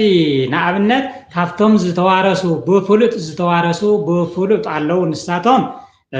ካብ ቦታ ናብ ቦታ ብርሕቐት ክኸዱ እንተዘይደልዮም በተለይ ለይቲ እንተኮይኑ መናፍስቲ ዝፀዊዖም እቲ መንፈስ እዩ ናብ ተመን ዝቕየር ናብ ዝብኢ ዝቕየር ናብ ገመል ዝቕየር ናብ ካሊእ ዝቕየር ናብ ነብሪ ዝቕየር ንሱ እዩ ኣብኡ ተቐሚጦም ድማ ናብቲ ዝደለይዎ ቦታ ዝኸዱ ኣብኡ ንሴራ ክሰርሕዎ ዝደለዩ ብስምምዕ ናብኡ ፈጢኖም ክኸዱ ምእንታን ንሱ ቅልጡፍ ስለ ዝኾነ ዝኸዱ እምበር ፈፂሙ እቶም ሰባት ዝኾኑ ደቂ ኣዳም ወይም ደሞ ሰባት ዝኾኑ ስጋ ዝለበሱ ሰባት ናብ ዝብኢ ኣይቕየሩን ምትሃት ዝበሃል ኣሰራርሓ ኣሎ ብካሊእ ኢና ንሪኦ ኣይተንከፍናየን ምትሃት ማለት መሲሉ ዝግለፅ ምትሃት ማለት ንኣብነት ሓደ 5 ሜትሮ ገመድ ዓቂና ንዕኡ ኣጋንን ዝፀዊዕና ኣስማት ብኣስማት ደጊምና ንድርብዮ እሞ ብድሕሪኡ ናብ ተመን ልወጥ ወይም ደሞ 5 እመት ዝነበረ ኣብ ዓይኒ ሰብ ተተዓቂኑ ድማ 10 እመት ወይም ደሞ 10 ሜትሮ ይኸውን ምትሃት ይበሃል ንሱ ብምትሃታዊ ኣሰራርሓ እዩ እምበር ብቻ ብኣጋንንታዊ ኣሰራርሓ እምበር ንሱ ብቐጥታ ናብ ዝብኢ ኣይቕየርን እቶም ሰባት ብሓቂ ኣብ ምድሪ እናተሳደዱን ዘይንታዮም ዘይገበኖም ዘይሓጢኣቶም እዮም ውርደት እናረኸቡ ዝኸዱ ዘለዉ ኣብ ላዕሊ ድማ መይሶም ምጥያቖም ስደቶም ውን ኣይቀርን ብክርስቶስ ኢየሱስ ኣሚኖም ኣብዚኣ ሕይ ካብቲ ብሽሞም ዝሽቅጥ ዘሎ ነፃ ተዘይወፅዮም ኣብ ላዕሊ እውን ስደት ኣይተርፍን ከምቶም ምድሪ ዝኒአ ስደት ማለት እዩ ዋው ዘገርም እዩ ኣብዚ ሓደ ነገር ሲ እዚ ሳኦል ንኣብነት ሳኦል ብኡ ገይርኩም ክተልዕልዎ ሳኦል ናፍታ ጠንቋሪት ኮይዱ ንሳሙኤል ኣተስእለይ ምስ በላ ከምኡ ማለት እዩ እቲ ኣገላልፃት ምትሃት ዓይነት ሲ እወ ሳኦል ግዜ ክጥቀም ደሊኤ ክሕፅሮ እምበር ሳኦል ማለት ኩላትና ንፈልጦ ኣብ ቀዳማይ ሳሙኤል ምዕራፍ 28 ዘሎ ንስ በዓሉ እንኳን ኣጥፊእዎም ነይሩ ጠንቆልቲ ዝበሃል ፀላእቲ እግዚኣብሔር ስለ ዝኾኑ በፍጹም ህዝቢ ኣምላኽ ህዝቢ እስራኤል ናብ ጠንቆልቲ ከይኸይድ ተኸልኪሉ ስለ ዝኾነ ኩልኹም ተኸታተልትን ሰማዕትናን መፅሓፍ ቅዱስ ሒዝኩም ኣብ ዘዳግም ምዕራፍ 18 ንሙሴ ተዋሂብዎ ዘሎ ህዝቢ እግዚኣብሔር ናብ ጠንቋሊ ናብ ሕሹኽሹኽ ዝብል ናብ ኣስማተኛ ናብ ደጋሚ ናብ ዝኾነ ይኹን ብዛዕጎል ይኹን ብደመና ይኹን ብተመን ይኹን ዝጥንቁል ከይትኸዱ ንዕናይ እንተበልኹም እውን ነቲ ንዕናይ ዝበለኩም ቀጢትኩም ቅተልዎ ዝብል ሕጊ ጥቡቕ ዝኾነ ሕጊ ብዛዕባ እዚኦም ስለ ዝነበረ ሙሴ ከዓ ኣጥቢቑ ብዛዕባ እዚ ሓደራ ኢልዎም ስለ ዝኸደ ታውዚ ተላዒሉ ሳኦል ድማ ካብኣቶም ሓደ እዩ ይኽልክል ኣጥፊእዎም ነይሩ መወዳእትኡ ግን ምስ እግዚኣብሔር ባዕሉ ተባኢሱ ትእዛዝ እግዚኣብሔር እናጣሓሰ ኣብ ክንዲ ናፍቲ ቃል ኣምላኽ ምስትውሃል ከምቲ ናይ ሒዝኒዮም መራሕቲ ሃይማኖት ናብ ጥቕሚ ናይ ባዕሉና ናብ ናይ ባዕሉ መምርሒ ስለ ዝዘንበለ እግዚኣብሔር ስለ ዝረሓቆ ምስ ጨነቆ ድማ እግዚኣብሔር እንድሕር ደኣ ገደፈኒ እንታይ ዶ ክገብር ናብ ጠንቋሊት ክኸድ ኢሉ ናብታ ጠንቋሊት ከይዱ እታ ጠንቋሊት ድማ ፈሪሓ ኣብያቶ ነይራ ይቐትል ስለ ዝነበረ ተመሊሱ ምስ መፀ እውን ኣይኣመነቶን ነይራ መወዳእትኡ ዝግበር ገይሩ ንጉሲ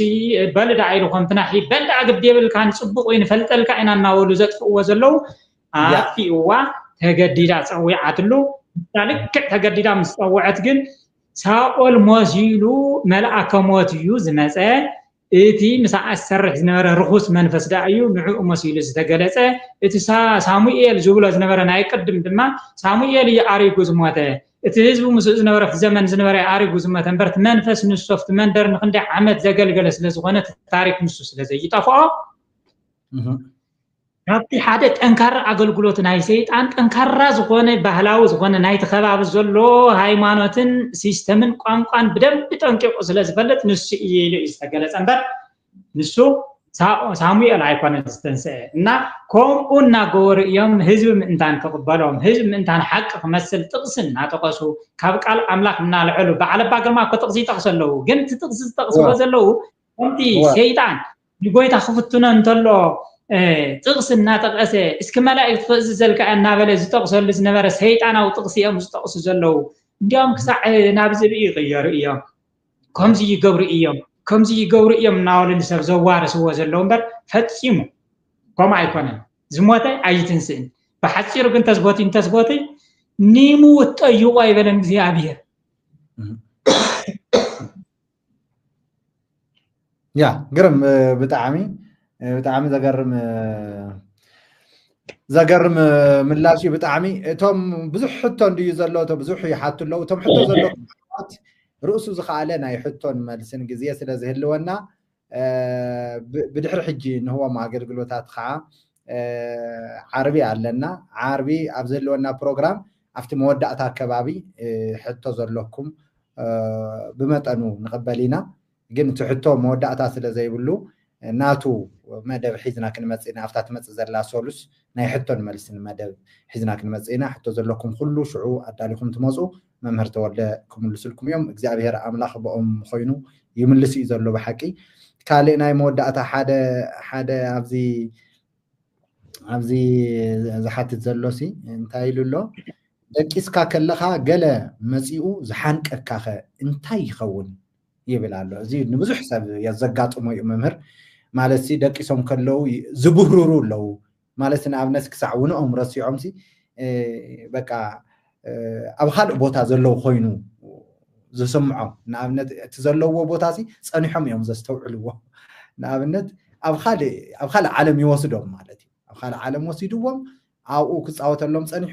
ሽዑ ብክንደይ ምስተውዓሉ እዮም ፀኒሖም እዮም እቲ ዘለውዎ ቦታ ከባቢኦም ዘስተውዕልዎ ማለት እዩ ሕልሚ ከም ዝኾነ ከማን ዝፈልጥዎ ማለት እዩ ግን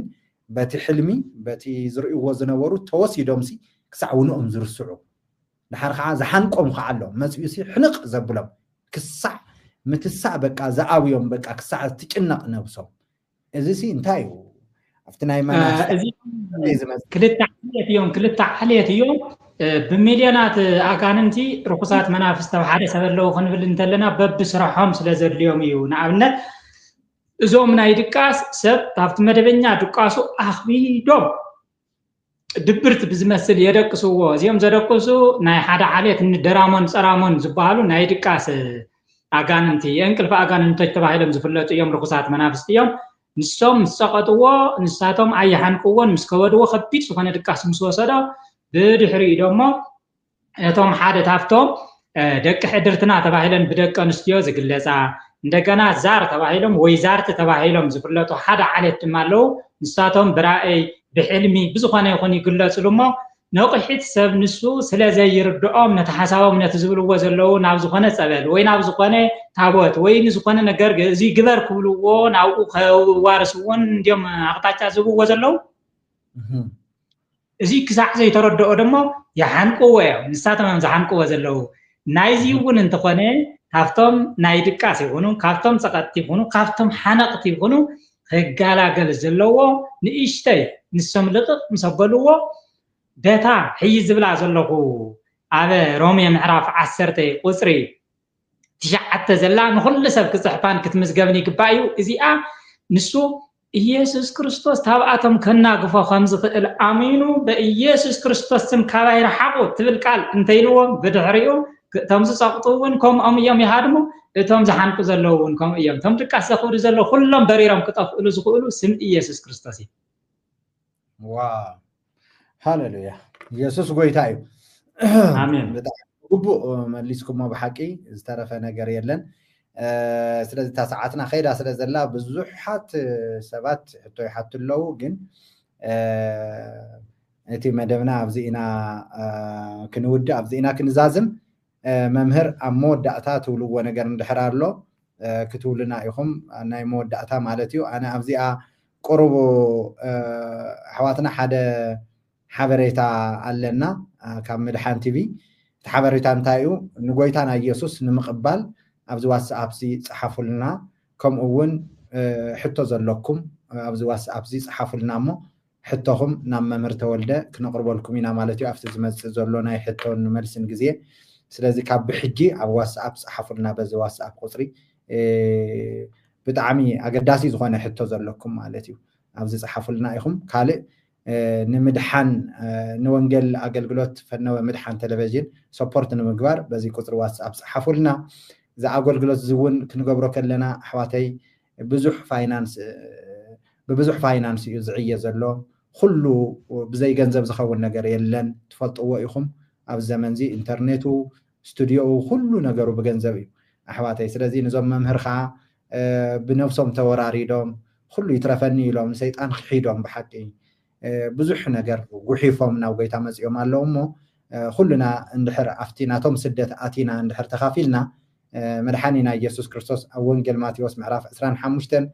ፍቕዲ 40 ካብዞም ንኣሽቱ ንሓደ ካብዞም ብስመይ ዝስደዱ ዘለዉ ንኣሽቱ ንሓደ እንተገበርኩምዎ ንዓይ ከም ዝገበርኩሞ እዩ ከም ዝበሎ መድሓኒና ኢየሱስ ክርስቶስ ኣሕዋተይ ኣብዚ እዋን እዚ ምስኦም ኮይና እጆኹም ክንብሎም ብሓቂ ምስኦም ኮይና ክነበረታትዖም ብሓቂ ሓይሊ ክንኾኖም ኣትሊስት በዚ ሓላፋይ ነገር በዚ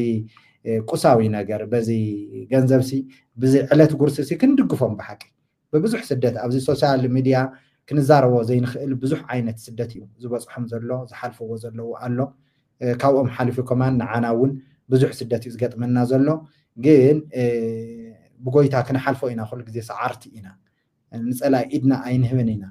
ስለዚ ኣሕዋተይ ህዝብና ካብዚ ዝንገረና ዘሎ ጥልቂ ናይ ኣጋንንቲ መዓሙቕ ማእሰርቲ እንድሕር ክወፅእ ኮይኑ ኩልና ብሓቂ ብሓንሳብ ኮይና እቲ ናይ ዕዮ ወንጌል ዕማም ንዕመሞ ብሓንሳብ ኮይና ብሓቂ ብቕኑዕ ልቢ ተስኡ ምሳና ኮይንኩም ዕየዩ ምሳና ኮይንኩም ዝብል ሓበሬታ ኣለና እቶም ምሳና ኮይንኩም ወንጌል ክትዓዩ ፍቃደኛታት ዝኾንኩም ናይ ዕዮ ወንጌል ሓላፍነት ዘለኩም ጾር ዝስምዐኩም ሰባት ብሓቂ ናይ ወንጌል ጾር ዝስምዐኩም ናይ ብሓቂ ዝድሓንኩም ሰባት ናይ ብሓቂ ድሕንኩም ሲ ንኻልኦት ክትድሕኑ ቅኑዕ ልቢ ጥዑይ መንነት ዘለኩም ኣሕዋት ብሓቂ ዘለኩም ክርስቲያናት ኣብዚ ዋትስኣፕ ቁጽሪ ጽሓፉልና ኢኹም ግዜ ወሲድና ኣፍታ ዘላትና ግዜ ክንድውለልኩም ኢና ማለት እዩ ክንድውለልኩም ኢና ኣብዛ ቁጽሪ ዋትስኣፕ ጽሓፉልና ኢኹም እግዚአብሔር ኣምላኽ ይባርኩም ኣሕዋትና ብዙሕ ገና እቲ ንዕኦም ዝመሃረ ከዓ ገና ብሕጂ ክመፁ እዮም ንሶም ከዓ ገና መነኮሳት ተሰሊፎም ኣለዉ ንክመፁ ብሓቂ እግዚአብሔር ዘገርም ንምእማኑ ዘጸግም ነገር ክገብር እዩ ጎይታ ብሓቂ ምድርና ሓራ ከውፅእ ደልዩ ኣሎ ጎይታ ኣጋንንቲ በዚ ሲስተም እዚ ንህዝብና ኣሲሩ ሒዝዎ ዘሎ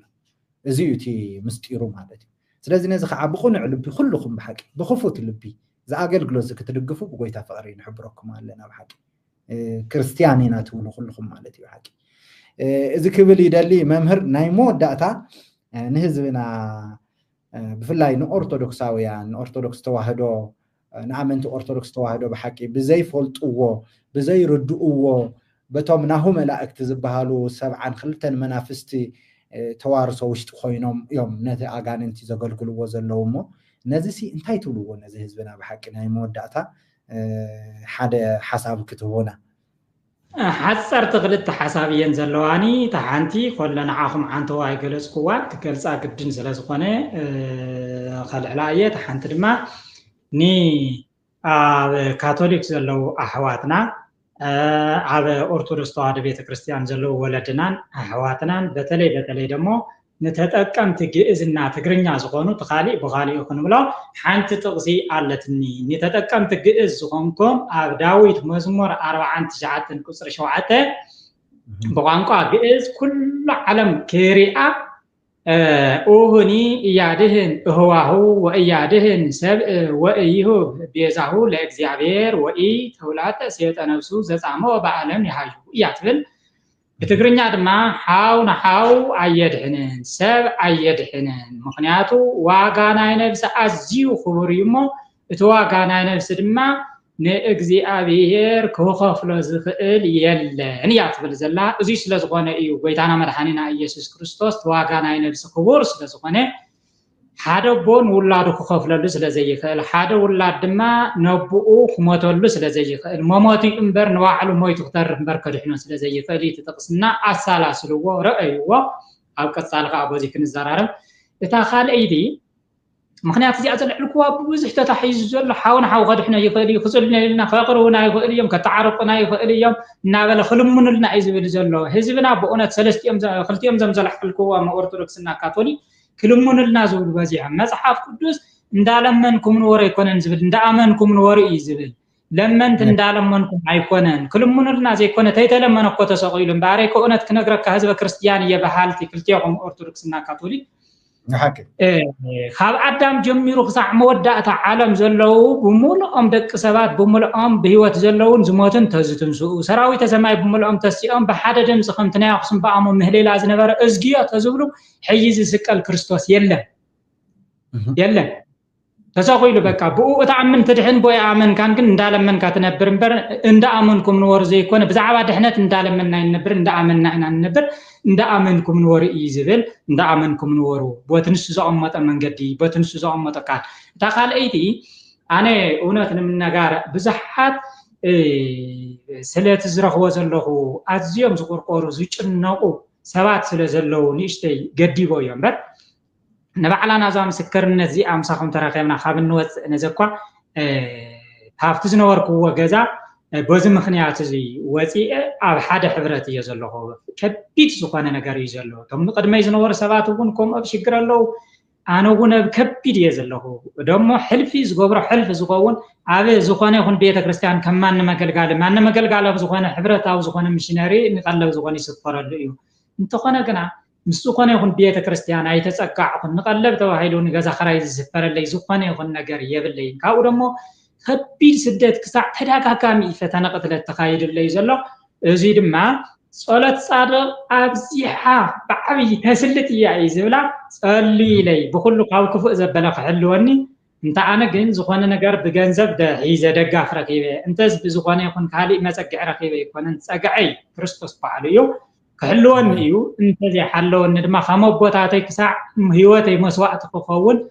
وسينا سلازاته هو خقابر إيانا دحري تايبلن أخراد أنا دما تصلي لي بفاينانس وون زميديا زي تابز جمر جميرو ببوزح ناقر قواز قبر اللي انتولو دقف ساعتكم كا خابز اللي هو أليشكم نابز عقل قلت زي بوزح تاسير زلخ فتحلو بوزح سيرا نايا كان انت دما خقالا سلاز قبركم نزميديا زينا وزلخم بملؤكم من سقا يبزح حالكم قويتا يسوس يبارخكم يغني اللي امين امين املاخ يبارككم ممهر تولده نحنا تباركنا إنا بأخم بحقي باتي تقبروا وزلخم بزوحات أحواتنا تفيهم زنبرو نايزل العالم هيوت إنهم زنبرو وابدغدق سلمات أباقان انت ما أسرتي زنبرو كفتحوا سلازخ قالوا ناتنا عقل قلوت ناتنا بحقي ناتنا إسرانا 4 ساعات عيو خعازي سلازخونا بحقي حقوسنا وسني يبلون بمنفس مساخم سوراتنا مساخم بحقي تزوص حكم زلو سدت كله مساخم بحقي ابز خويننا نسقينا بحقي بمنفس مالتي مغنياتو اكلنا سلازخونكم اكل كريستوس سلازخونكم اكلنا يخم بحقي كمزا كاب اكل كحده كحمم كله كل سنه خاز حمم كوم مالتي بحقي اتناتكم سقاينا ايو اتناتكم تحالفوا وزلخم مكران كسع موت كاب تحد جزا نفت حد جزا تخونوا وزلخم ناي زوردكم زلو ناي سدت معات بحقي ناي كلنا مكرا ايزي بحقي ناي كلنا مكرايو ويتا خاكاب زخلو كوصاكم يو برتو عطراي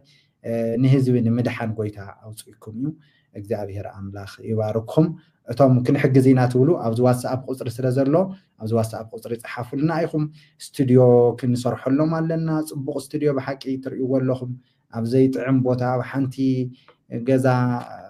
تعاصيوم يوم زغبرو وزلو بحقي ስለዚህ احواتي استوديو كنجبر فاينانس ስለዚህ حتىنا طعي انترنت طعي كاميرا كنجبرلهم طعي لايت كنجبر ስለዚህ لينا احواتي ازي نوانجل أيكون نوانجل سين خالي تركا مركينة فينا بزح جنزب بحكي نزوانجل زي حنت $100 $500 تحجز ناسي بحكي عبي نجر عبي عسبينا نرخور له أبغى مقويته سلزي حواتي زي عب كريستوس بوتا خوينكم بمحساب زي كتجورو بقويته فقرين نحبركم علنا بقرنا يمودع تا صلوت كنجبرينا نعم حرنيا بروجرام جون كلونا يو ببوستر كنفلت أكميناتي معلتن ساعتين كنفلت أكمينا إجابير أملاخ استمسجنا يخون ندخونه حتى ندخونه تحجزوا سباتون عز واتساب قطر لكم دخونه رئيتو زلكم جون عز واتساب قطر لكم بس واتساب قطر تحفلنا يخون ممهر تولد إجابير أملاخ يبارككم بحكي قويتان عصنعتن حيلن برتعن توعتن سلا ذهابه عزينا أنا نبارخون قويتا بحكي عزينا نمسجنون قويتنا يسوس بحكي قويتا يسوس أباهم خبير الله نسخ عك خبركم بحكي نسخ عك خبركم كابز كله نايس ألاقي زاتشا نايس ألاقي سرح سيستم كله خا كدحنكم قويتا بحكي كفتم إيد حطأن كدحنكم قويتا أمنيو بارنا يمودع تاصلوت كنجبرينا هاللويا أبونا እግዚአብሔር نمسكنك كلنا ويتا سلازم مسكرنا تبارك ويتا ودخ يسوس أبزك كجلس كجنن كخبر فقادك سلازخنا نمسكنك كلنا أبونا እግዚአብሔር أممهر تولده بحيل بكبري تجلس سلازلخا بتبعت تجلس سلازلخا ويتا تبعت زي كباخا سلازخنا إذا تباب زي كباخا سلازخنا زي قبل اليوم أمبير خايو زلخا هيب كايوم زلخا مستو عالن حيلن كباخا سلازخنا ويتا منم أبزي ولا أمدر بدا خوينهم بأخا تبيعهم بأخا تحبيصهم بأخا تسفا غيرهم بأخا لبهم برتعوا أبرتعهم ويتا زعيا زك عيو زسقازي أم لعليهم زفسس كان سخاس لزخون خات تبارخ ويتا كابزن لعل خاك تبرتعهم كابزن لعل نزولو زي أرآيا كخونهم بحكي نتومو بتلقي تنقلنا تأثيرهم زلو سدرابيتنا أحواتنا نتا بأجاننتي منافستي تأثيرا زلا مدرنا خعبويتا فوسي كتهبا سلازل لخانة مسكينة كلنا أبونا እግዚአብሔር سلازي أجرجل تبارخ سلام مدحنتي بي تبارخ أم مدحنتي بي خوينهم خع بزخلو وخلو زعيو زلو زدقفو زلو قويتا ناتكعيو زعيو زلو أحواتنا قدسان خع أبي يمانا خوينهم زبرتعنا زلو يمانا إدوم ذهبنا خع بقويتا بإيسوس كريستوس بسماوي بمدراوي برخات نزل عالم يبارخو قويتا كابزل خونه ما أثرتي حرا يخون إذا سلا تجبر تبارخ كله نخبر خايخون كبر كله نعخايخون باسم قويتانا مدحانينا يسوع كريستوس آمين እግዚአብሔር አምላክ نزل عالم استبارخن استمسجنن يخون برتعو عبزمت عربي أفتا ساعتنا أفتا ناين قهوكنا أتوئنا قويتا كرد أنايو قويتا عواتي هبنا له نفساتي هبنا له تبارخو دحان كنو كلهم كدسان خاء تباركم سنة صنعكم እግዚአብሔር አምላክ ይባርክኩም በዘን ዝስዕባ አድበርትታት በእንክን ወዲኢና እግዚአብሔር አምላክ ይባርክኩም ተባረኩ فمتصالخو تنقالات بيت إز مصحف إز زحلو خا بصو إيو رأي يوحنس معرف إسران كلتن فقدي شوعته مدحان تلفزيون نممصا قويتانا إيسوس كريستوس بزملكت أب رأي يوحنس زتكورة ناي سلسة أوارح مدب سلطانا نمهابن نمدلاون نمصات قويتانا مدحانينا إيسوس كريستوس اتنافقون نأمنت وانجل كلخمن مدباتا عداليات ركب قلتفا يمتصالخو اتغزيد ما قريبو الله كم زبلك الأملاخنا بيت كريستيان كاب عميق دقاسا تبرابيرا أبز غزي ازي نغويتانا خصبه سلازلوا نتبغويتا استوهبنا ملأختي ناب أمنتي بتأماننت كنبصحو قريتنا علنا نسخاتكم اون كم تنحموش تدناقل لبامات نمرعاوي كتصبيو دلواتن نقحتن كتكونو نزد تمرتي تغتاتلو قداماي بزعبا نتقات كال اي بزعبا 7 سباين شوعة عمت مكران سالساي بزعبا ناي طفقات رخصت رابعاي بزعبا اتن شوعة محتمات حامشاي بزعبا 244 شح زت حتمو شاد شاي بزعبا اتن شوعة ملخت شاوعاي بزعبا اتن شوعة قطع عملاخ شامناي بزعبا اتاب لألي أراويت عباي بابيلون تقميت أزلا سبيتي تاشعاي بزعبا نايشح عمت منغستي عسراي بزعبا فردي تعدا زفان مبل 11 بزعبا حداس يورساليم مبل 12 بزعبا هيوت بزعبا رأي يوحنس ناي غويتانا يسوس كريستوس مصاتن نسلسته ورحي سلطانا كتوسدو تدليو بزي سعب قطر واتساب كتمزغبو كم اتخلو بأخبروت نغلص بلاس 27 61 84 86 28 4 دما اتغزي قربا ايومو نقال تنبيت از مصحف زي اي تحتمو رأي يوحنس معرف 22 فقد 10 اتي نزي ነገር زي زمسكر وقلطيفه مصالخو يبل الله امين غويتانا يسوس نعا رأي يوحنس معرف 22 فقد 10 غويتانا يسوس اب قربا اوان يمصالو مدحان تلفزيون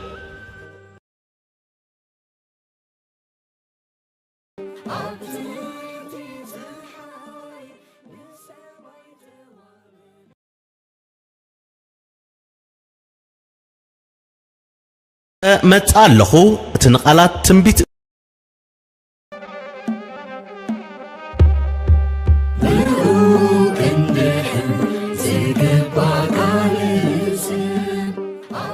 نفلت ኣብ ትሕቲ ሰማይ ካሊእ መድሓኒ ስለዘየለ ካሊእ ስም ድማ ዘየለ ሰብ ክድሕነሉ ዝኽእል ሰብ ክፍወሰሉ ዝኽእል ስም ናይ ኢየሱስ ክርስቶስ ጥራሕ እምበር እዞም ኣብዚ ዝፀዋዕና ኣስማት ሰብ ክኣስሩ እምበር ሰብ ከድሕኑ ከም ዘይኽእሉ ናይ ጽልመት ናይ ጨለማ ናይ ድንቁርና ስራሕ እምበር ናይ ኣውርሆት ስራሕ ክሰርሑ ከም ዘይኽእሉ ርኢና ተገንዚብና ህዝብና ድማ ካብዚኦም ሓራወጥ ተላቂፉ ነዚኦም ከይደግም ከመንስ ድማ ንኻምዚ ዝረግሙ ንኻምዚ ዝጥቀሙ ሰባት ክቃወምን ናይ እግዚአብሔር ክምለሱን ንስሓ ከኣትውን ክመክር ንኹሉ ህዝብና ንምዕድ ኣነ እውን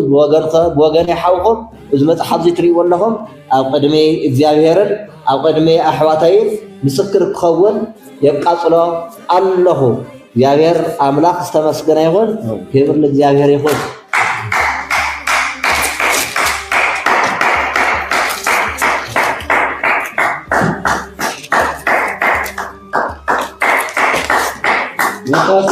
ናይ ሰይጣን ስራሕ ተዋሪዱ ናይ ሰይጣን ስራሕ ተዋሪዱ ናኻን ተሰለኻ ዲያብሎስ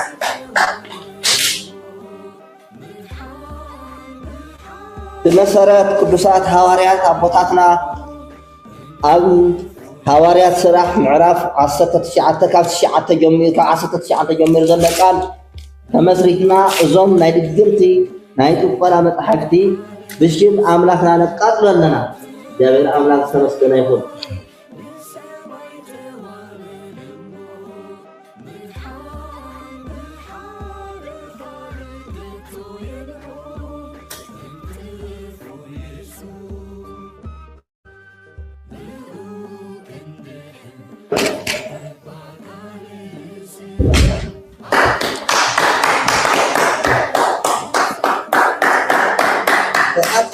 تقاتل هذونا حراوة بزي تقاتل بزمنا تستعمل زلها عدا تمرتي ويدم حدا مستوعال بي مكنياتو زم مصحفتنا كاسلوم زلنا حزبنا نعخازا سوريا لو ما عنتي سرحهم نفرسهم علينا سرح دياولوس نفرس لنا سرح قولتي نفرس لنا سرح دفاتر نفرس لنا ስለዚህ ዋና ዓላማና እዚ በቪዲዮ ተገልጽና ዝገብሮ ዘለና እዚኦም ንዓኻ ዝኣሰሩኻ ምዃኖም ፈሊጥካን ተረዲኻን ህዝብና ተሓትገብር እዩ ከምዚኦም ዝበሉ መጽሓፍቲ ንኽትቃወሞም ከምዚኦም ዝበሉ መጽሓፍቲ ተሓትገብሮምን እዩ ከተቃጽሎምን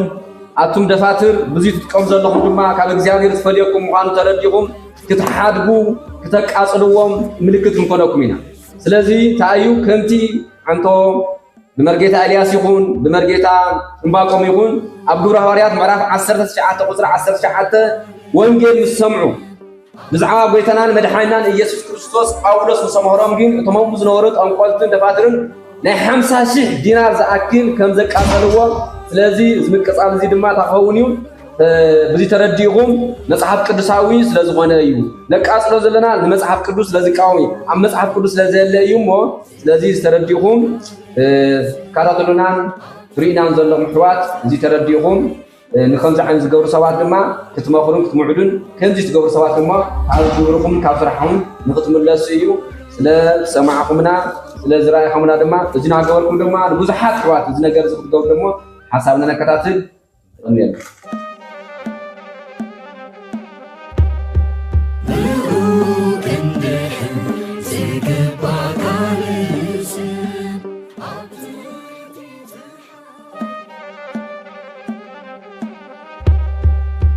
قرار جزء سجارة ناي ساينس أو مصنعتسي أبيت كرسي يقرمك يا قرار جزء سجارة ناي ساينس أو مصنعتسي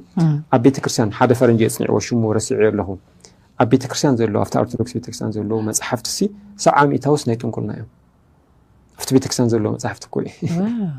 ساعة ميتاوس هلا ساعة ميتاو يوم طبيعت مصحفتي يقرمك يا قرار جزء سجارة ناي ساينس أو مصنعتسي أبيت كرسيان حدا فرنجي يصنع وشو رسعي لهم أبيت كرسيان زلوا أفتح أرثوذكس بيت كرسيان زلوا مصحفتسي ساعة ميتاوس نيتون كلنا يوم أفتح بيت كرسيان زلوا مصحفت كوي ساعة ميتاوس هلا ساعة ميتاو يوم طبيعت مصحفتي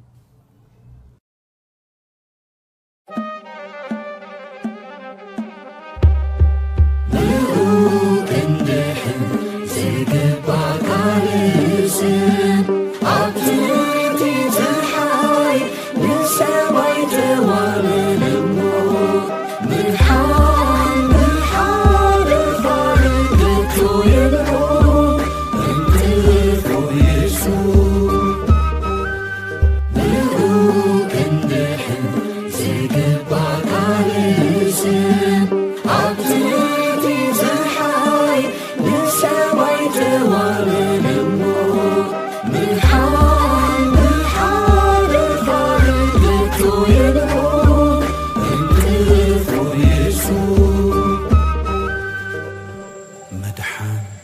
TV